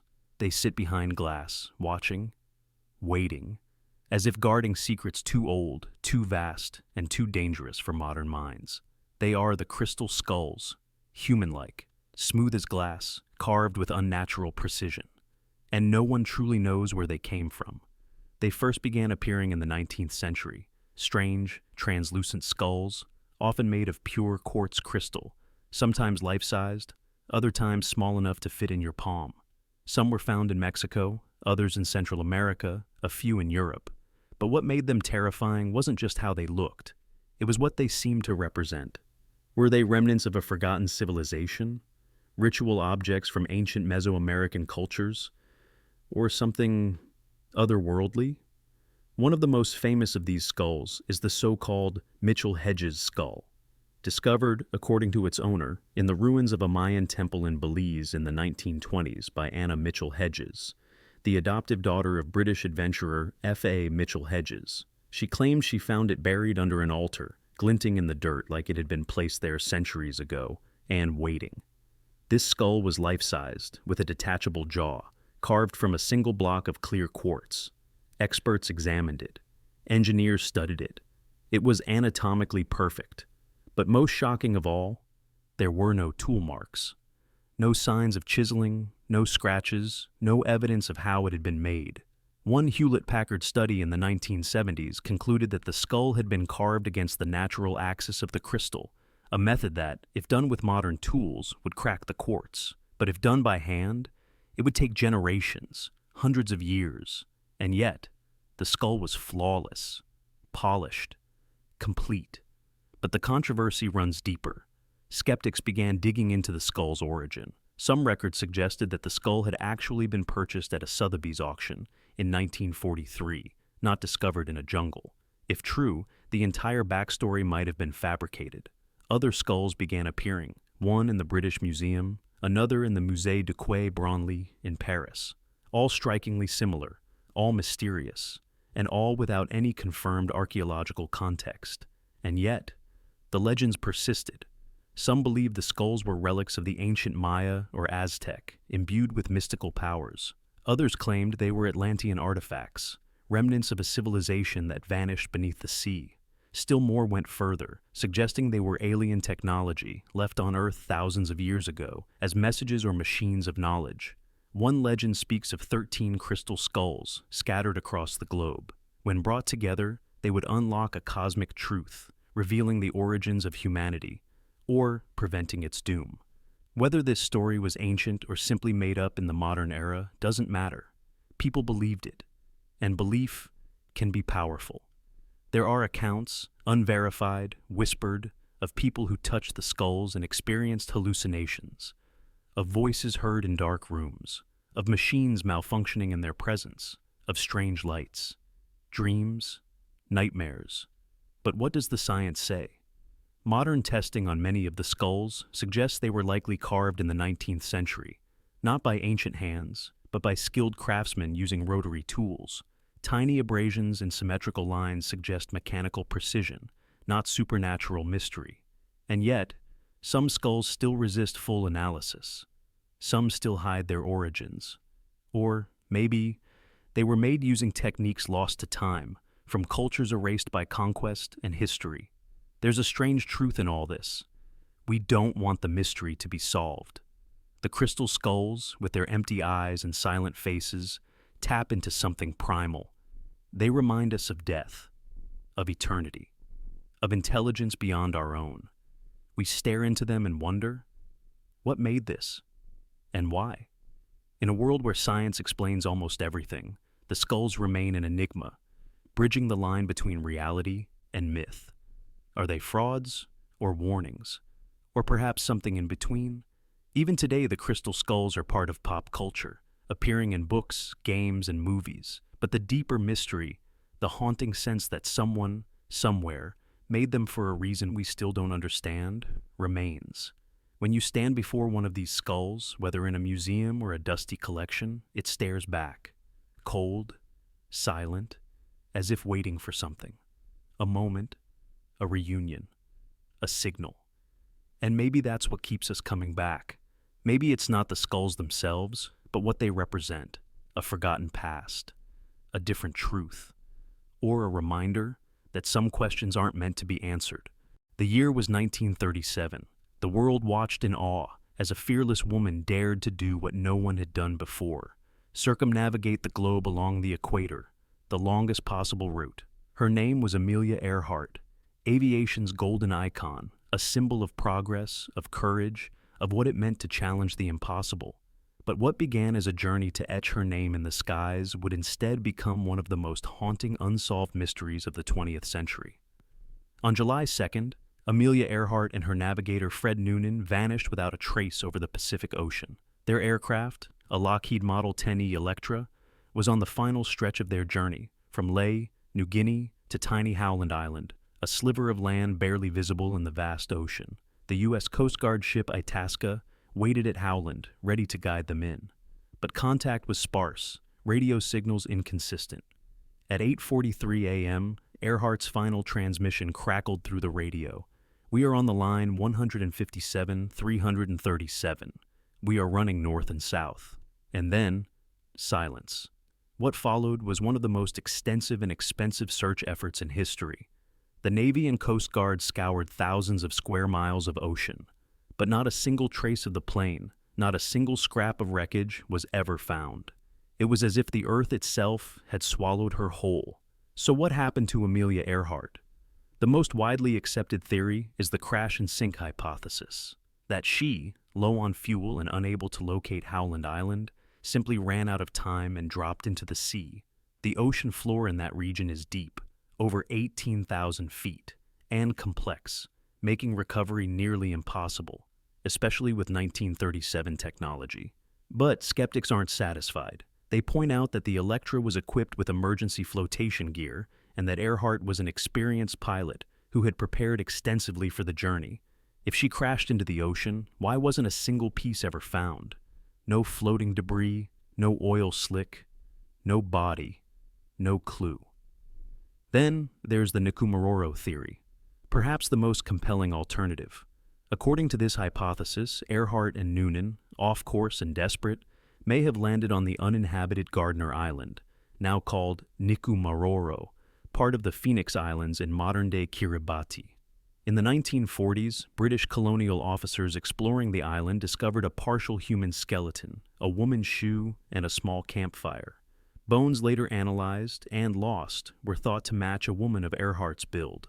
More recently, radio signal logs were examined, suggesting that in the days following her disappearance, distress signals were picked up by shortwave listeners across the Pacific. Signals that seemed to come from the Electra's frequency. Some even reported hearing a woman's voice, faint, calling for help. If true, it means she may have survived, injured, stranded, and ultimately lost to the elements. Can you imagine that? Amelia Earhart, the world's most celebrated aviator, not dying in a dramatic crash, but slowly fading from life on a forgotten island, surrounded by endless blue, her voice growing fainter with each passing night as the world searched in the wrong direction. And then, the darker theories. Some believe she was captured by the Japanese. According to this line of thought, she and Noonan strayed far north, perhaps landing in the Marshall Islands, under Japanese control at the time, where they were taken prisoner. Locals across the Pacific told stories of a foreign woman held by soldiers. Some claimed she died in captivity. Others insisted she lived under an assumed identity, her fame suppressed by political decisions far beyond her control. The U.S. government denied these claims, yet conspiracy theorists point out that records from the era are incomplete and some documents remain classified. In 2017, a photograph surfaced from the National Archives showing a woman who resembled Earhart sitting on a dock with a man nearby who looked like Fred Noonan. Though the photo was later disputed, it reignited the fire. What if the U.S. government knew more than it was saying? What if Amelia Earhart didn't just vanish, but was silenced? To this day, no theory has been definitively proven. Underwater searches continue. Nkumaroro is still combed by teams hoping to find that one undeniable piece of evidence. The crash site remains undiscovered. On the morning of December 1st, 1948, the body of a man was discovered slumped against the seawall of Somerton Beach near Adelaide, Australia. He was well dressed in a crisp suit, polished shoes, and a tie. No wallet, no ID, no labels on his clothing. The man had no signs of trauma, no indication of struggle, and he had not drowned. It was as if death had claimed him quietly and left behind only questions. He was soon dubbed the Somerton Man, and what started as a simple case of an unidentified body quickly morphed into one of the strangest unsolved mysteries of the modern era. Even now, more than 70 years later, we still don't know who he was, how he died, or why he had a tiny piece of paper sewn into his hidden trouser pocket, bearing two simple but haunting words, Tamam Shud. Those two words come from a collection of ancient Persian poetry, the Rubaiyat of Omar Khayyam. Tamam Shud translates to, "It is finished." But what was finished? A life? A mission? A secret? Investigators were baffled. A full autopsy revealed no signs of poison, no injury, no cause of death they could identify. His heart was oddly congested, his spleen enlarged, his stomach filled with blood, but no toxins could be detected. This led some to theorize that he had been administered an untraceable poison, a method known only to intelligence agencies. Was he a spy? The spy theory gained momentum quickly. This was the late 1940s after all. The Cold War was brewing, espionage was rampant, and Adelaide itself was no ordinary city. It housed a highly classified weapons testing facility, and intelligence agents were a common rumor. The Somerton Man's strange appearance, his athletic build, the way he carried himself, his European facial features, his unused train ticket found in his pocket, all suggested he might not have been an ordinary civilian. But then came the twist that turned the case from curious to downright bizarre. Months after his death, a small suitcase believed to belong to the man was discovered in a nearby railway station. In it were neatly folded clothes, none with labels. There were tools, an unusual thread not available in Australia, and a stenciling brush, something used for labeling cargo. Even more confusingly, the suitcase held no identification, no wallet, no personal photographs. The items seemed selected to leave no trace. And then, police discovered the most cryptic clue of all. Hidden in the fob pocket of his trousers was a tiny, tightly rolled scrap of paper with those fateful words, Tamam Shud. Investigators traced the rare edition of the Rubaiyat from which the paper had been torn. Incredibly, someone had found that very book tossed in the back seat of an unlocked car near the beach. Inside the book was a handwritten code, 5 lines of seemingly random capital letters, a cipher, one that has never been cracked. Also inside that book was a phone number. It led to a young nurse named Jessica Thompson, who lived just minutes from where the body was found. When police showed her the man's cast, she nearly fainted, but insisted she didn't know him. Strangely, she requested that her real name be kept out of the public record, a request that fueled the mystery even further. Jessica had once owned a copy of the Rubaiyat, which she had given to a man she'd met during the war, Alf Boxall. For a time, investigators thought the Somerton Man might be Boxall, but when they tracked him down, alive and well, their theory crumbled. Still, the link to Jessica, the code, the book, and the odd proximity all remained suspicious. Had she known more than she admitted? For decades, people have speculated wildly. Some say the Somerton Man was a Russian spy. Others believe he was an Australian intelligence agent, eliminated by foreign powers. Some think it was a tragic suicide by a man who had lost his love, while others point to deliberate, calculated murder. The fact that no family came forward to claim him added another layer of tragedy. Whoever he was, he died completely alone, and no one seemed to miss him. He was buried in a quiet grave with a simple epitaph. Here lies the unknown man found at Somerton Beach. A poetic ending for a man who lived in shadows. But the story didn't end there. Over 70 years later, advances in forensic technology finally reopened the case. In 2021, the Somerton Man's body was exhumed. Genetic sleuths used DNA extracted from strands of his hair preserved on a plaster cast. Genealogists built out a family tree, and in 2022, an astonishing breakthrough emerged. A name, Carl Charles Webb, an electrical engineer and instrument maker from Melbourne, born in 1905. If the identification is correct, it raises even more questions than it answers. Why did he leave Melbourne? Why was he in Adelaide? Why was he using ciphered messages and hiding Persian poetry in his pocket? And why did he vanish from the pages of history only to reappear in death? Even with a possible name, the deeper truths may never surface. Perhaps the Somerton Man took his secrets with him, permanently sealed behind a quiet smile and a hidden code. His story is a mirror, reflecting our own hunger for answers, our dread of the unknown, our fear of being forgotten. In a world where identities are currency, here was a man who erased his own, or had it erased for him. And we, decades later, are still chasing ghosts, still decoding the silence. He wasn't just a mystery. He became myth. And maybe that's what continues to pull us in. Because somewhere, beneath the questions and the theories and the silence, the Somerton Man whispers the same message he carried in his pocket that day. It is finished.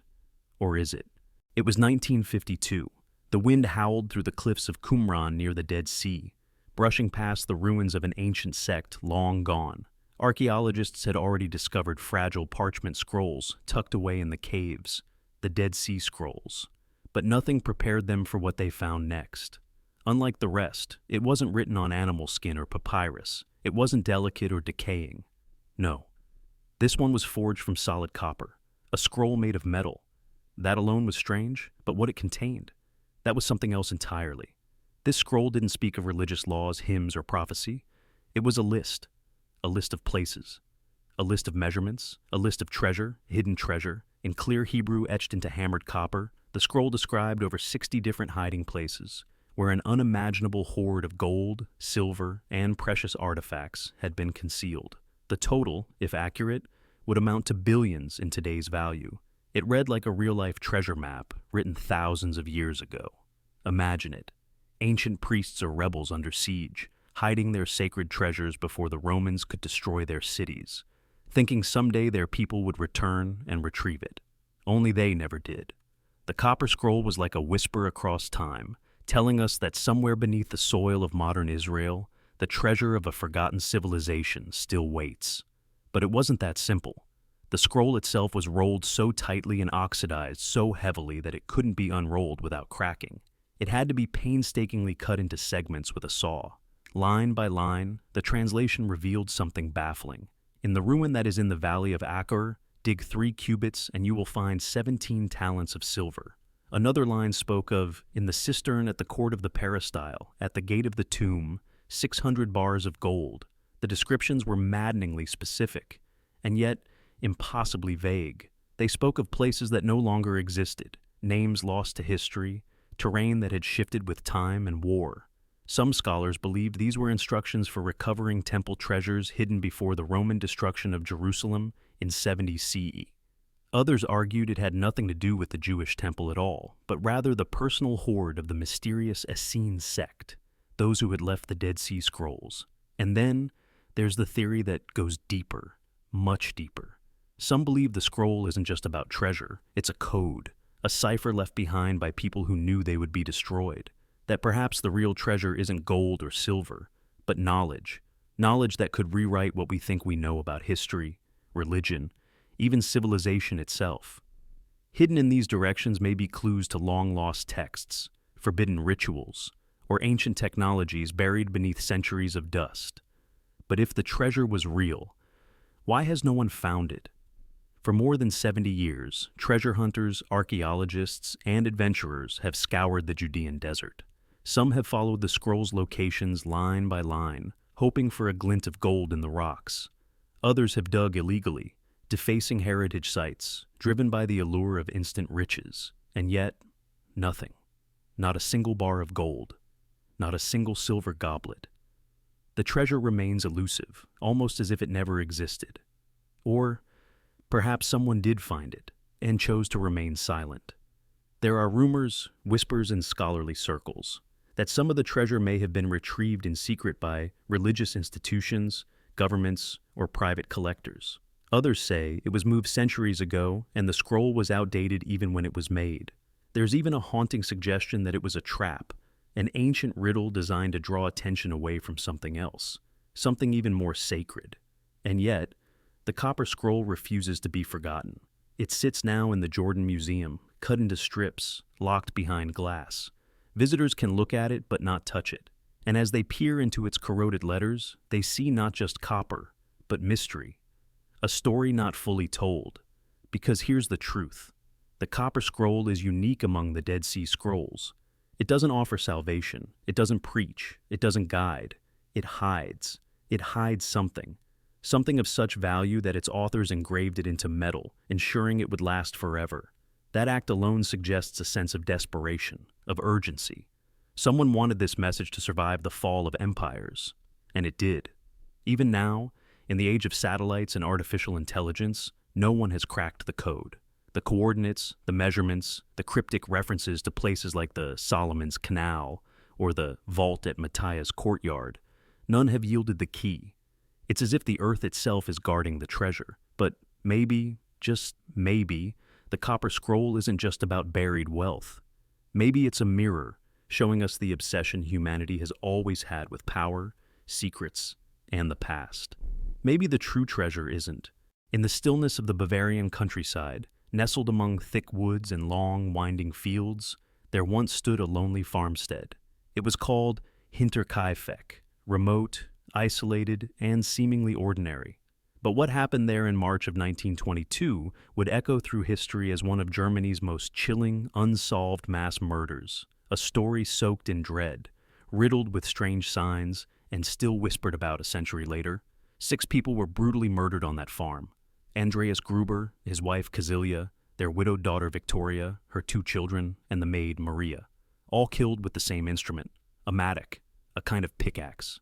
Not one scream heard, not one call for help, just 6 people snuffed out in silence, and no one saw the killer leave. But it wasn't just the horror of the murder that haunted the public. It was everything that happened before and after. Days before the massacre, Andreas had spoken to neighbors about strange occurrences. Footprints in the snow leading toward the house, but never away. Keys disappearing. The sounds of footsteps in the attic. At first, he thought it was his imagination. Then he discovered a newspaper on the porch, one no one in the family subscribed to. Then came the sounds, loud, deliberate movements in the loft above. He told no one but a few close friends. The family didn't flee. Maybe they were skeptical. Maybe they thought they were being paranoid. Maybe they couldn't imagine what was already unfolding around them. Then came March 31st. One by one, the family was lured to the barn, possibly by sounds or tricks. There, in the shadows of the wooden structure, the killer waited. First Andreas, then his wife, then Victoria and her daughter. All were struck repeatedly, their skulls shattered with unthinkable violence. The killer then entered the house, murdering the youngest child, 2-year-old Joseph, and the newly hired maid Maria, who had only arrived that very day. And then, the killer stayed. Yes. This is where the horror transforms into something almost unthinkable. Evidence showed that the killer, or killers, remained at the farm for days after the murders. The cows were fed. Meals were eaten. A neighbor even reported seeing smoke rising from the chimney, but no one had seen the family. No one heard from them. Days later, after mail piled up and suspicions grew, neighbors and local officials went to the farm. Inside, they uncovered the grisly truth. Bodies stacked and partially covered in hay in the barn, blood across the floor, silent screaming from every corner. The scene was so disturbing, even hardened investigators recoiled. The local police were baffled. They interviewed neighbors, vagabonds, relatives. The Grubers were not exactly beloved. Andreas was known to be controlling, even abusive. Dark rumors swirled about an incestuous relationship between him and his daughter Victoria. And Victoria, some said, had recently come into a large amount of money. The possibilities were endless and all disturbing, but every suspect had a dead end. Some thought it was a revenge killing. Others believed a drifter might have done it. One theory even suggested that Victoria's former lover had snapped. Another, more chilling, proposed that the killer had lived in the house, possibly in the attic, for days before striking, and then continued to hide after. One witness later claimed that the family dog had behaved erratically in the days before the murders, growling at empty spaces. Another recalled that the maid who had quit just before Maria was hired said she left because she felt the house was haunted, because she heard voices and felt watched when alone. The town fell into fear and hysteria. People locked their doors, armed themselves, and looked at neighbors with new suspicion. The thought that someone could commit such a crime and stay undetected was unbearable. But the investigation floundered. Dozens were interrogated. The crime scene was badly mishandled. In a twist that seemed like something out of a horror novel, the victims' heads were removed for examination and then mysteriously disappeared during World War II. To this day, no one knows what happened to the skulls. No motive, no murder weapon ever found, no fingerprints that led anywhere, no confessions. Just 6 souls silenced in the dark, and a house that stood for years afterward, decaying with the weight of its secret. Eventually, Hinterkaifeck was demolished, the land left empty. But the mystery never faded. Every few years, new theories emerge. Amateur sleuths comb through old files, reanalyze witness reports, and even use modern criminal profiling to draw conclusions. Some believe the killer was someone known to the family, someone who held a personal grudge. Others say it was a complete stranger who slipped into the lives of the Grubers, stalked them like prey, and vanished just as silently. But what lingers most is the atmosphere, the horror of knowing that the killer not only took 6 lives, but calmly stayed, fed livestock, lit fires, and waited in silence, perhaps watching the bodies just feet away. It's that quiet, calculated presence that chills to the bone. The story of Hinterkaifeck isn't just a murder mystery. It's a lingering echo of something primal, something that reminds us of the fragile boundary between safety and horror, that even in the heart of a quiet village, in a house built by hand and filled with family, evil can creep in unnoticed. And once it does, it doesn't always leave. Sometimes it waits, just out of sight, watching. In July of 1909, a grand ocean liner named the SS Waratah set sail from Durban, South Africa, on what was supposed to be a routine voyage to Cape Town.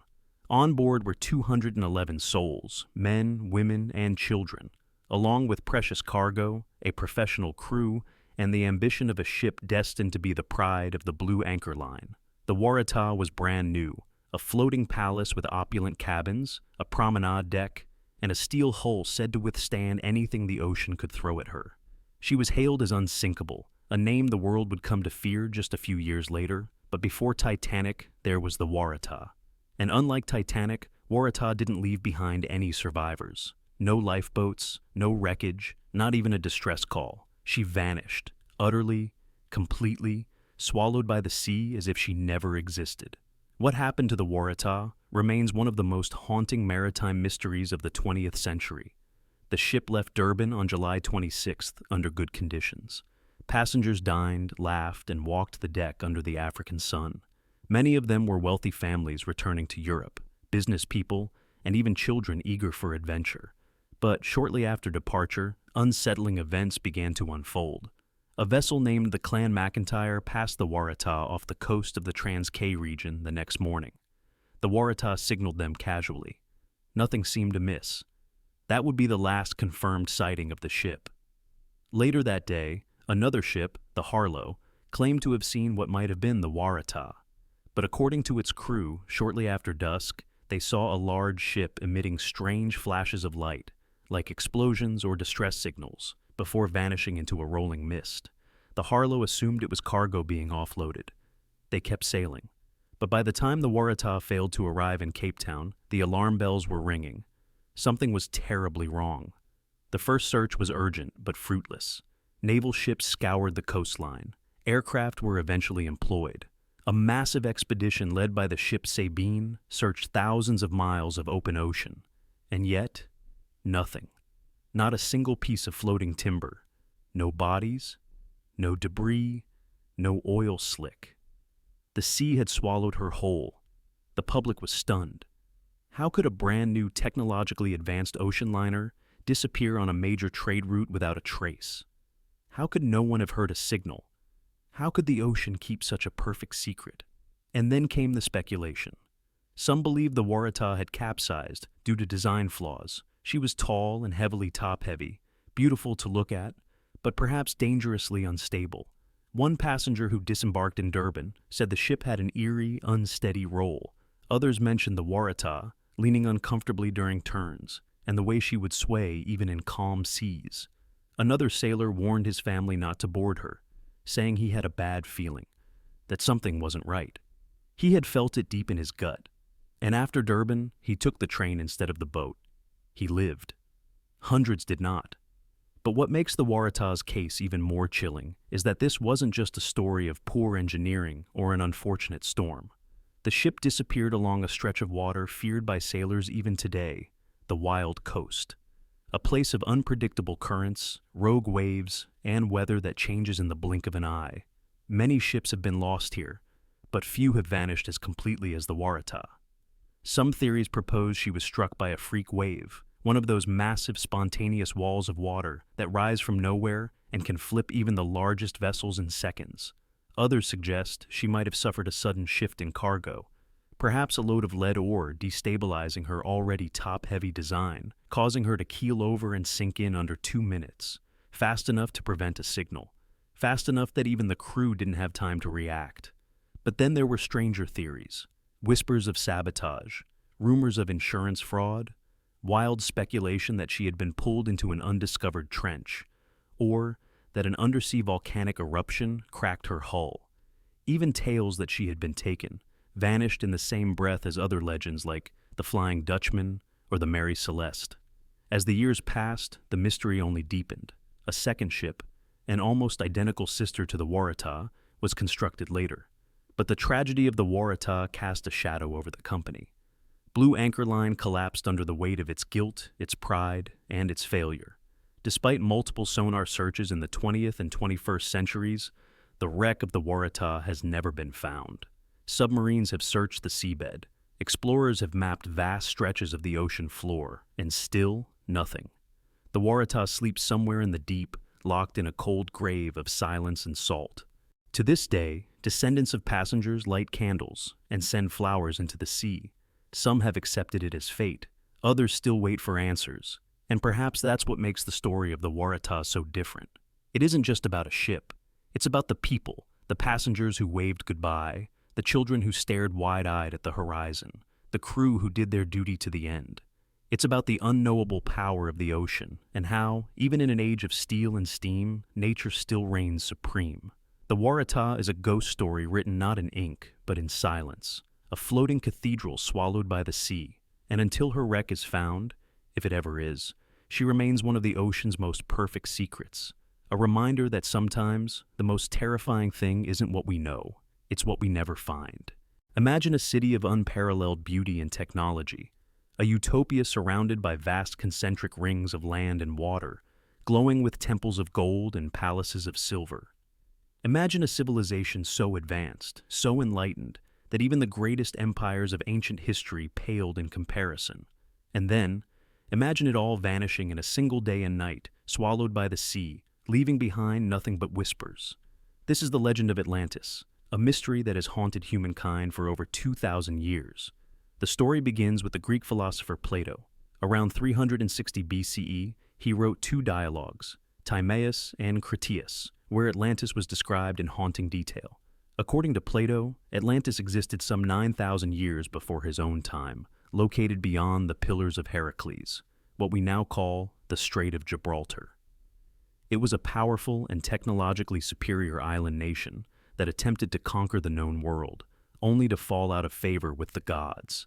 As punishment, the entire civilization was destroyed in a cataclysm of earthquakes and floods, disappearing beneath the waves in a single day and night. But was Atlantis real? Or was it an allegory? A warning about the corruption of power and the downfall of arrogance? Plato's account is the only ancient source that gives such a vivid description of Atlantis, and he claimed the story was passed down through generations, from Egyptian priests to the Greek statesman Solon, and eventually to him. According to these writings, Atlantis wasn't just advanced, it was mythical, They possessed technology and knowledge centuries ahead of their time. Their cities were geometrically perfect, aligned with cosmic forces, rich in resources, and protected by a powerful navy. And yet, they fell, brought down by their own greed, their lust for expansion, and their moral decay. For centuries, scholars and explorers have debated, was Plato recounting a lost chapter of history or creating a philosophical parable? The line between myth and reality has never been more blurred. Some believe Atlantis was real and that it lies somewhere waiting to be discovered. Theories about its location span the globe. Some say it was located in the Mediterranean, possibly the Greek island of Santorini, which suffered a massive volcanic eruption around 1600 BCE, devastating the Minoan civilization. The violent collapse of the island created a tsunami that may have inspired the tale of a sunken city. Could the Minoans, one of Europe's first great civilizations, have been the inspiration behind Atlantis? Others look to the Atlantic Ocean, as Plato seemed to suggest. Expeditions have searched the seabed near the Azores, claiming strange formations and submerged structures as evidence of ancient ruins. There are even those who believe Antarctica, once ice-free, may be hiding the remains of Atlantis beneath its frozen surface, preserved for millennia. But not all theories are rooted in archaeology. Some venture into the mystical. They claim Atlantis was a civilization with powers beyond our comprehension, telepathy, crystal energy, and cosmic awareness, that they tapped into universal forces and were punished for overreaching. These ideas are often dismissed by mainstream historians, yet they remain curiously persistent in popular imagination. And then, of course, there are the more controversial theories. Those who believe Atlantis was not of this earth, that the Atlanteans were not merely advanced humans, but beings from beyond the stars. Ancient astronaut theorists suggest that Atlantis was an extraterrestrial colony, one that either destroyed itself in a great war or returned to the stars, erasing their presence from history. Still, for all the speculation, no conclusive evidence has ever surfaced. No ruins have been definitively identified. No writing from Atlantis has been uncovered. Nothing has confirmed Plato's tale as fact. And yet, the myth endures, alive in books, in films, in art and science. The idea of a perfect society lost to time calls to something deep within us, a longing for what was, a warning of what could be. Perhaps that's the real power of Atlantis. Not in whether it existed, but in what it represents. The fragility of civilization, the thin line between prosperity and destruction, the danger of unchecked ambition. It's a mirror we hold up to ourselves, a myth that evolves with each generation, always reflecting our hopes, our fears, and our endless curiosity. Even now, satellites scan the ocean floor, submarines dive into the depths, and explorers search deserts and jungles for clues to the lost city. Every anomaly, every sunken ruin, every unexplained formation stirs the same question. Could this be Atlantis? We may never know the truth. Atlantis may forever lie in the realm between history and legend, between science and dream. But in that space, uncertain, shifting, electric, it continues to live. In July of 1909, a grand ocean liner named the SS Waratah set sail from Durban, South Africa, on what was supposed to be a routine voyage to Cape Town. On board were 211 souls, men, women, and children, along with precious cargo, a professional crew, and the ambition of a ship destined to be the pride of the Blue Anchor Line. The Waratah was brand new, a floating palace with opulent cabins, a promenade deck, and a steel hull said to withstand anything the ocean could throw at her. She was hailed as unsinkable, a name the world would come to fear just a few years later. But before Titanic, there was the Waratah. And unlike Titanic, Waratah didn't leave behind any survivors. No lifeboats, no wreckage, not even a distress call. She vanished, utterly, completely, swallowed by the sea as if she never existed. What happened to the Waratah remains one of the most haunting maritime mysteries of the 20th century. The ship left Durban on July 26th under good conditions. Passengers dined, laughed, and walked the deck under the African sun. Many of them were wealthy families returning to Europe, business people, and even children eager for adventure. But shortly after departure, unsettling events began to unfold. A vessel named the Clan McIntyre passed the Waratah off the coast of the Transkei region the next morning. The Waratah signaled them casually. Nothing seemed amiss. That would be the last confirmed sighting of the ship. Later that day, another ship, the Harlow, claimed to have seen what might have been the Waratah. But according to its crew, shortly after dusk, they saw a large ship emitting strange flashes of light, like explosions or distress signals, before vanishing into a rolling mist. The Harlow assumed it was cargo being offloaded. They kept sailing. But by the time the Waratah failed to arrive in Cape Town, the alarm bells were ringing. Something was terribly wrong. The first search was urgent but fruitless. Naval ships scoured the coastline. Aircraft were eventually employed. A massive expedition led by the ship Sabine searched thousands of miles of open ocean. And yet, nothing. Not a single piece of floating timber. No bodies, no debris, no oil slick. The sea had swallowed her whole. The public was stunned. How could a brand new technologically advanced ocean liner disappear on a major trade route without a trace? How could no one have heard a signal? How could the ocean keep such a perfect secret? And then came the speculation. Some believed the Waratah had capsized due to design flaws. She was tall and heavily top-heavy, beautiful to look at, but perhaps dangerously unstable. One passenger who disembarked in Durban said the ship had an eerie, unsteady roll. Others mentioned the Waratah leaning uncomfortably during turns, and the way she would sway even in calm seas.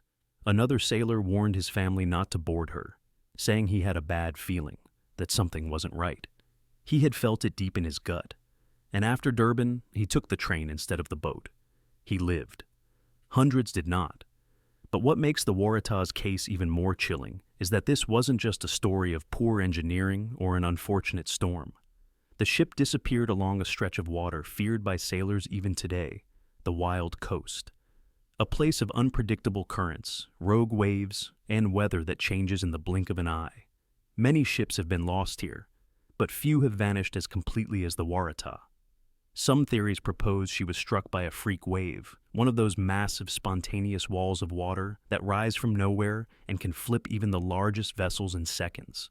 Others suggest she might have suffered a sudden shift in cargo, perhaps a load of lead ore destabilizing her already top-heavy design, causing her to keel over and sink in under 2 minutes, fast enough to prevent a signal, fast enough that even the crew didn't have time to react. But then there were stranger theories. Whispers of sabotage, rumors of insurance fraud, wild speculation that she had been pulled into an undiscovered trench, or that an undersea volcanic eruption cracked her hull. Even tales that she had been taken, vanished in the same breath as other legends like the Flying Dutchman or the Mary Celeste. As the years passed, the mystery only deepened.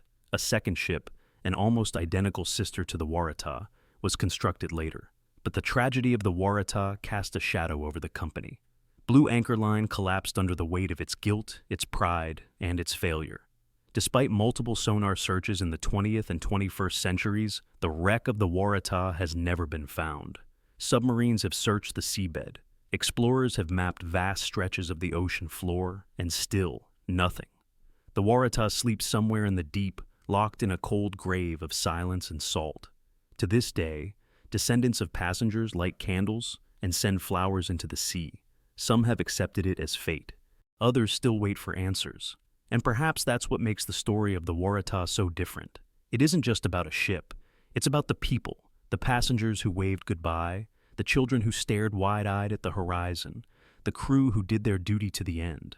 It's about the unknowable power of the ocean and how, even in an age of steel and steam, nature still reigns supreme. The Waratah is a ghost story written not in ink, but in silence, a floating cathedral swallowed by the sea. And until her wreck is found, if it ever is, she remains one of the ocean's most perfect secrets.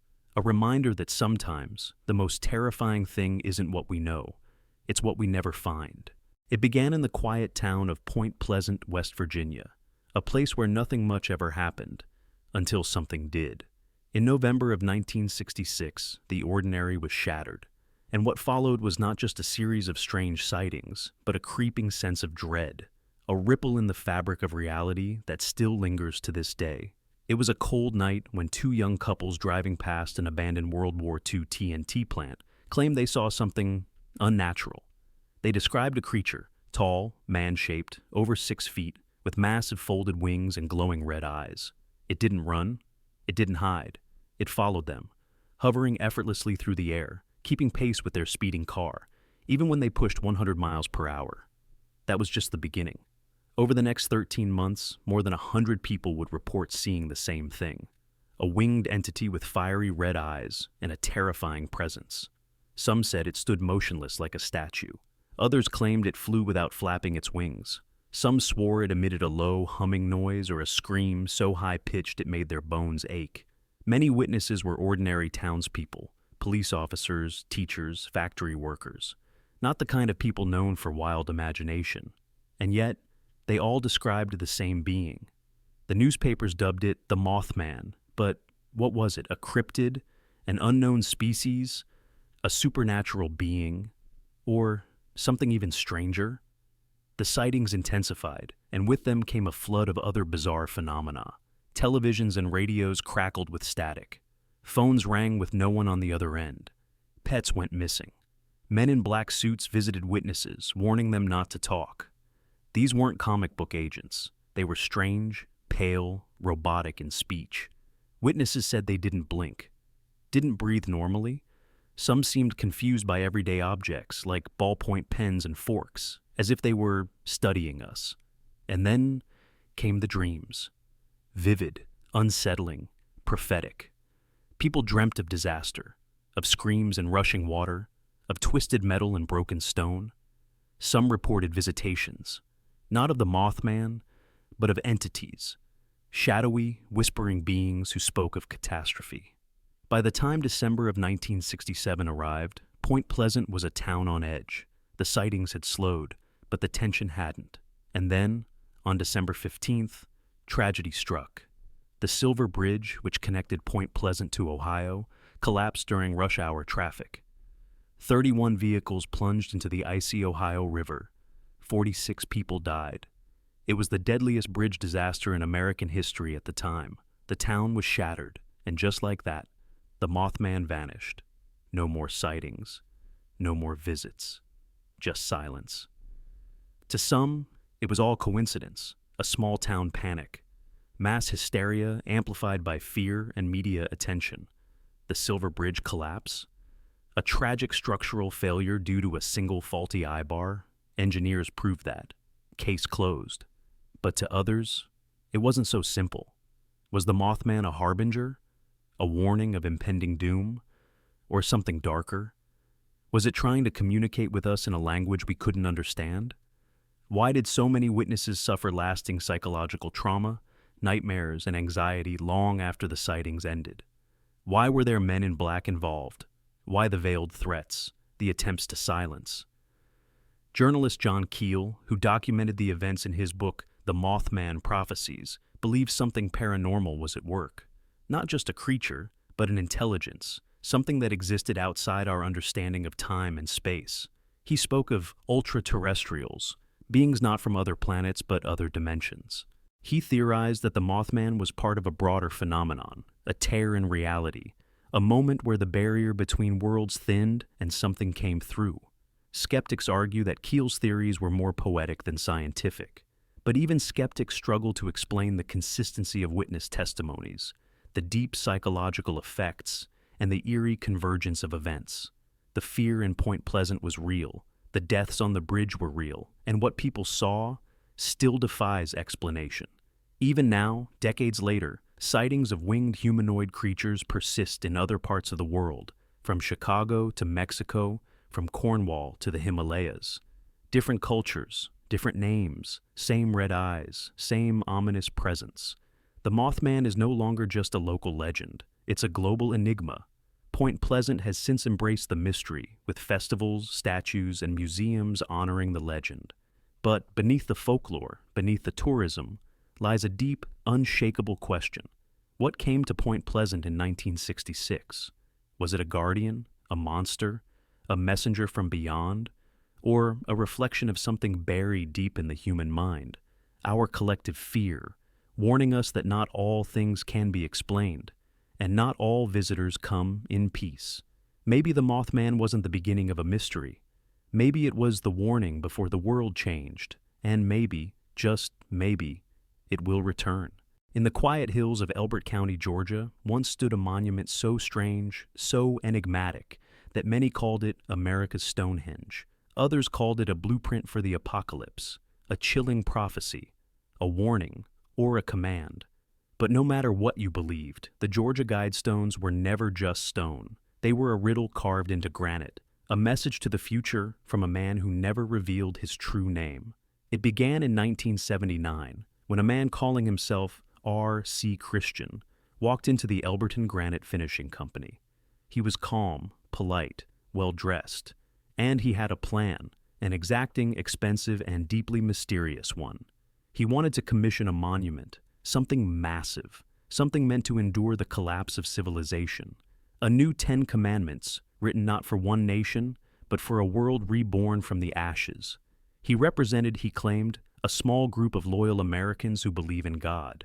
He paid in cash, he demanded secrecy, and he left behind no trace of who he really was. A year later, the Georgia Guidestones were unveiled, 4 towering granite slabs, nearly 20 feet high, arranged around a central pillar and a capstone. Together, they formed a giant sundial and celestial clock, perfectly aligned with the movements of the sun and the stars. But it wasn't the structure that stirred unease. It was the message, 10 guidelines, carved in 8 languages: English, Spanish, Swahili, Hindi, Hebrew, Arabic, Chinese, and Russian.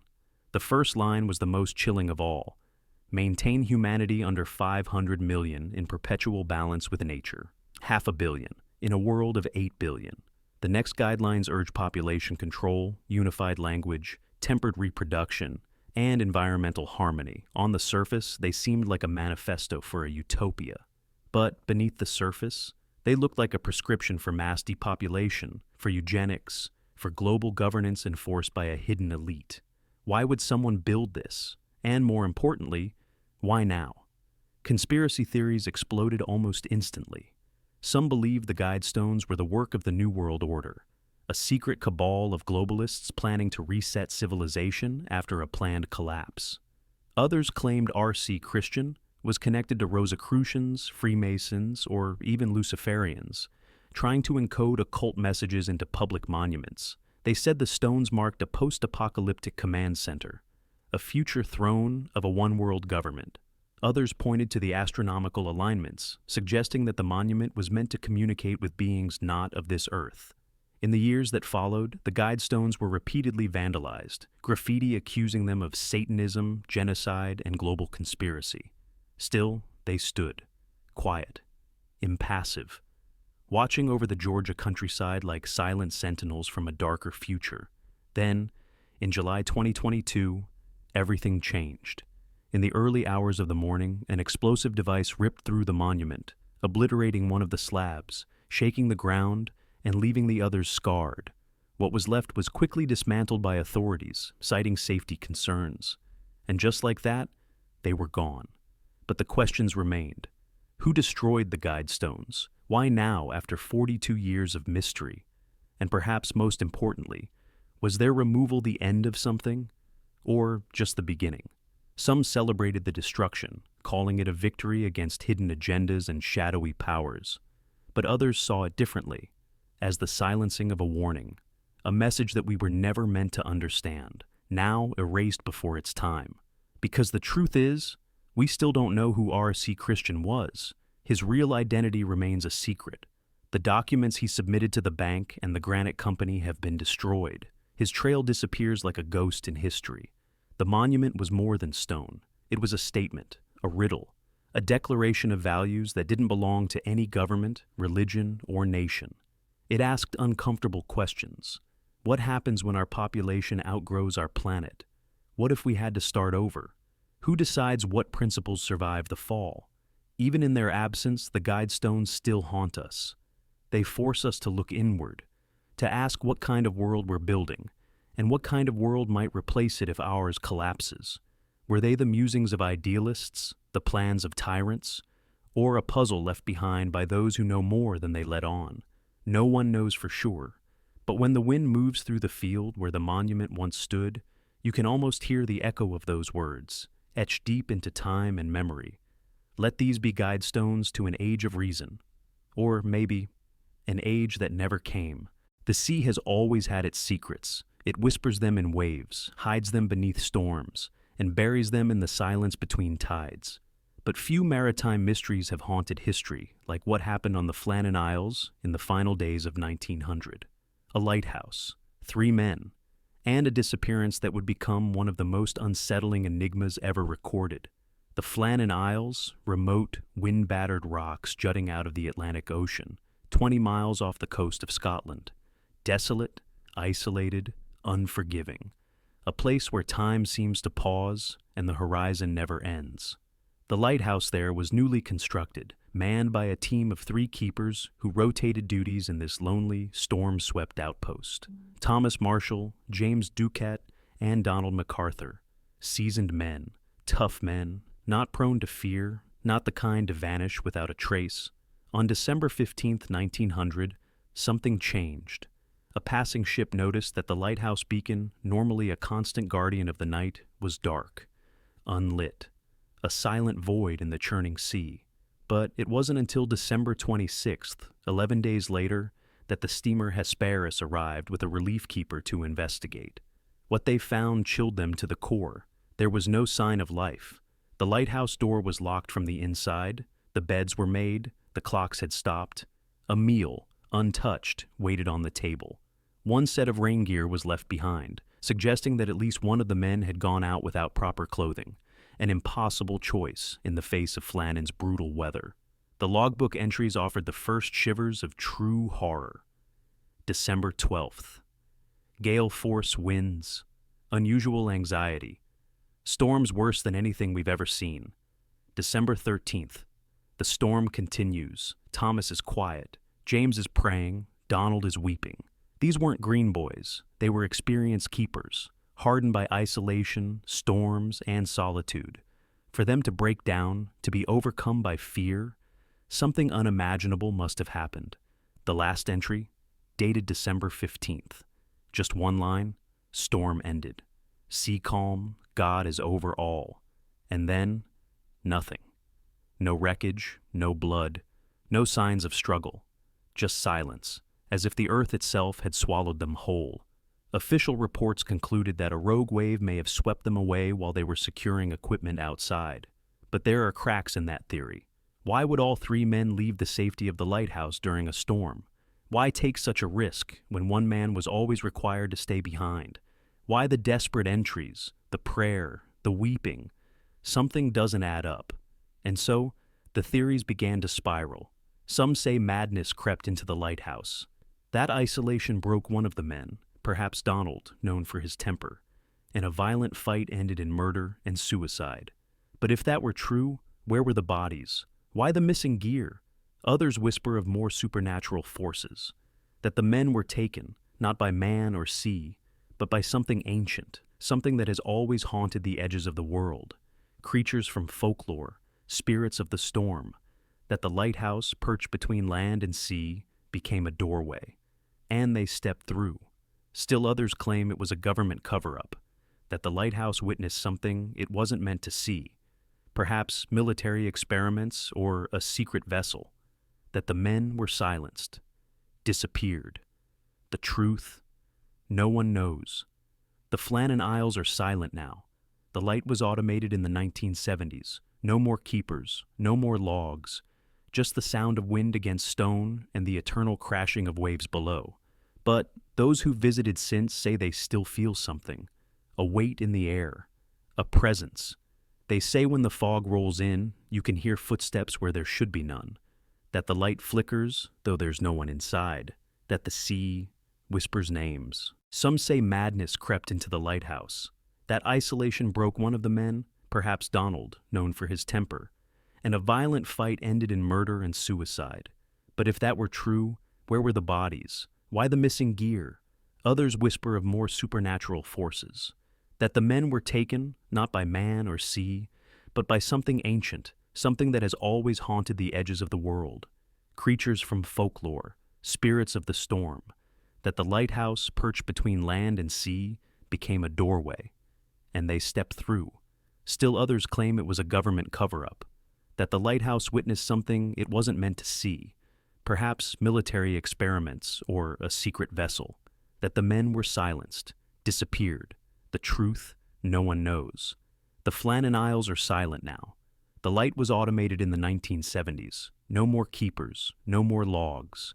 Just the sound of wind against stone and the eternal crashing of waves below. But those who visited since say they still feel something, a weight in the air, a presence. They say when the fog rolls in, you can hear footsteps where there should be none, that the light flickers, though there's no one inside, that the sea whispers names, Marshall, Ducat, MacArthur, gone, without a trace, without an answer, frozen forever in time. The island was meant to guide ships to safety. Instead, it became a symbol of what the ocean can take and never return. The disappearance of the Flannan Isles lighthouse keepers isn't just a mystery, it's a wound in history, a story that reminds us that even in the modern age, there are places the world has not yet tamed, where logic breaks, where time stops, where the sea keeps its secrets, and sometimes it keeps men too. There's a river in Southeast Asia that flows silently under a veil of myths and mysteries, the Mekong, ancient, majestic, a lifeline to millions. But once a year, as night falls and anticipation builds, something strange happens on its waters. The surface, calm and quiet, suddenly erupts. Glowing orbs rise from the riverbed, perfectly round reddish-orange spheres of light, shooting silently into the sky, as if summoned by something not of this world. They are called the Naga fireballs, and they have puzzled scientists, mystics, and locals for centuries. Each year, during the end of Buddhist Lent, typically in October, thousands of people gather near the Thai-Laotian border to witness the event. As darkness sets in, the crowd hushes, eyes scan the river, and then, suddenly, without warning, one rises, then another, and another. No sound, no smoke, no trails, just glowing balls of light launching from the water straight into the night sky before fading into nothingness. There are no flares, no fireworks, no launches, no explosions, just orbs, silent, mysterious, perfect. Local legends speak of the Naga, a mythical serpent said to inhabit the river's depths, a protector, a spirit, a god. The fireballs, villagers say, are its breath, its offering to Buddha. Passed down through generations, the stories say. The Naga emerges during this sacred time to pay homage. It is a spiritual event as much as it is a spectacle. But is there truth behind the myth? Or is something else at work? Scientists have tried to explain it. Some suggest that the fireballs are the result of natural gases, perhaps methane from decaying organic matter, that rise to the surface and ignite under the right conditions. But this theory crumbles under scrutiny. Methane doesn't ignite spontaneously in open air without a spark. There are no reports of foul odors, smoke, or residue. And methane fires don't travel upward in clean spherical forms. They flicker, they falter. These fireballs are smooth, glowing, and oddly coordinated. Others claim it's a hoax, that villagers or military personnel shoot flares or tracer rounds across the river to maintain the illusion, to keep tourism alive. But investigators who have tried to witness such foul play come up empty-handed. No weapons, no launchers, no evidence. And the fireballs don't arc like flares. They go straight up, silently, and vanish without a trace. Then there are those who suggest ball lightning, rare, unexplained atmospheric plasma. But again, this doesn't match. Ball lightning occurs during storms, usually around electrical discharges. The Naga fireballs emerge under clear skies, in near total silence, and without warning. Ball lightning is unpredictable. The fireballs are strangely regular. And yet, the phenomenon has been documented for centuries. Ancient Lao manuscripts describe lights rising from the sacred serpent's breath.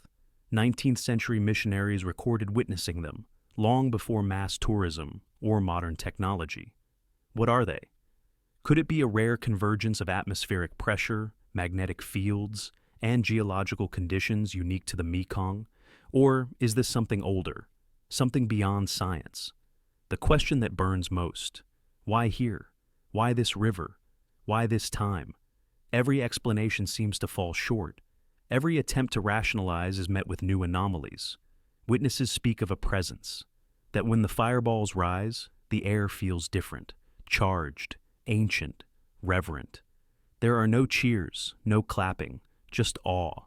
The kind of awe that only comes when people sense something real, something that doesn't belong to our world, yet touches it for a brief, fleeting moment, and then it's gone. Every year the fireballs appear, as they always have, and every year they leave no trace, only questions. Who or what is behind them? Maybe they are truly the Naga's breath, a divine sign wrapped in myth. Maybe they are a natural phenomenon that defies our understanding. Or maybe they are something else entirely, signals from a time long forgotten, or even from a place beyond comprehension. But one thing is certain, the Mekong keeps its secrets well.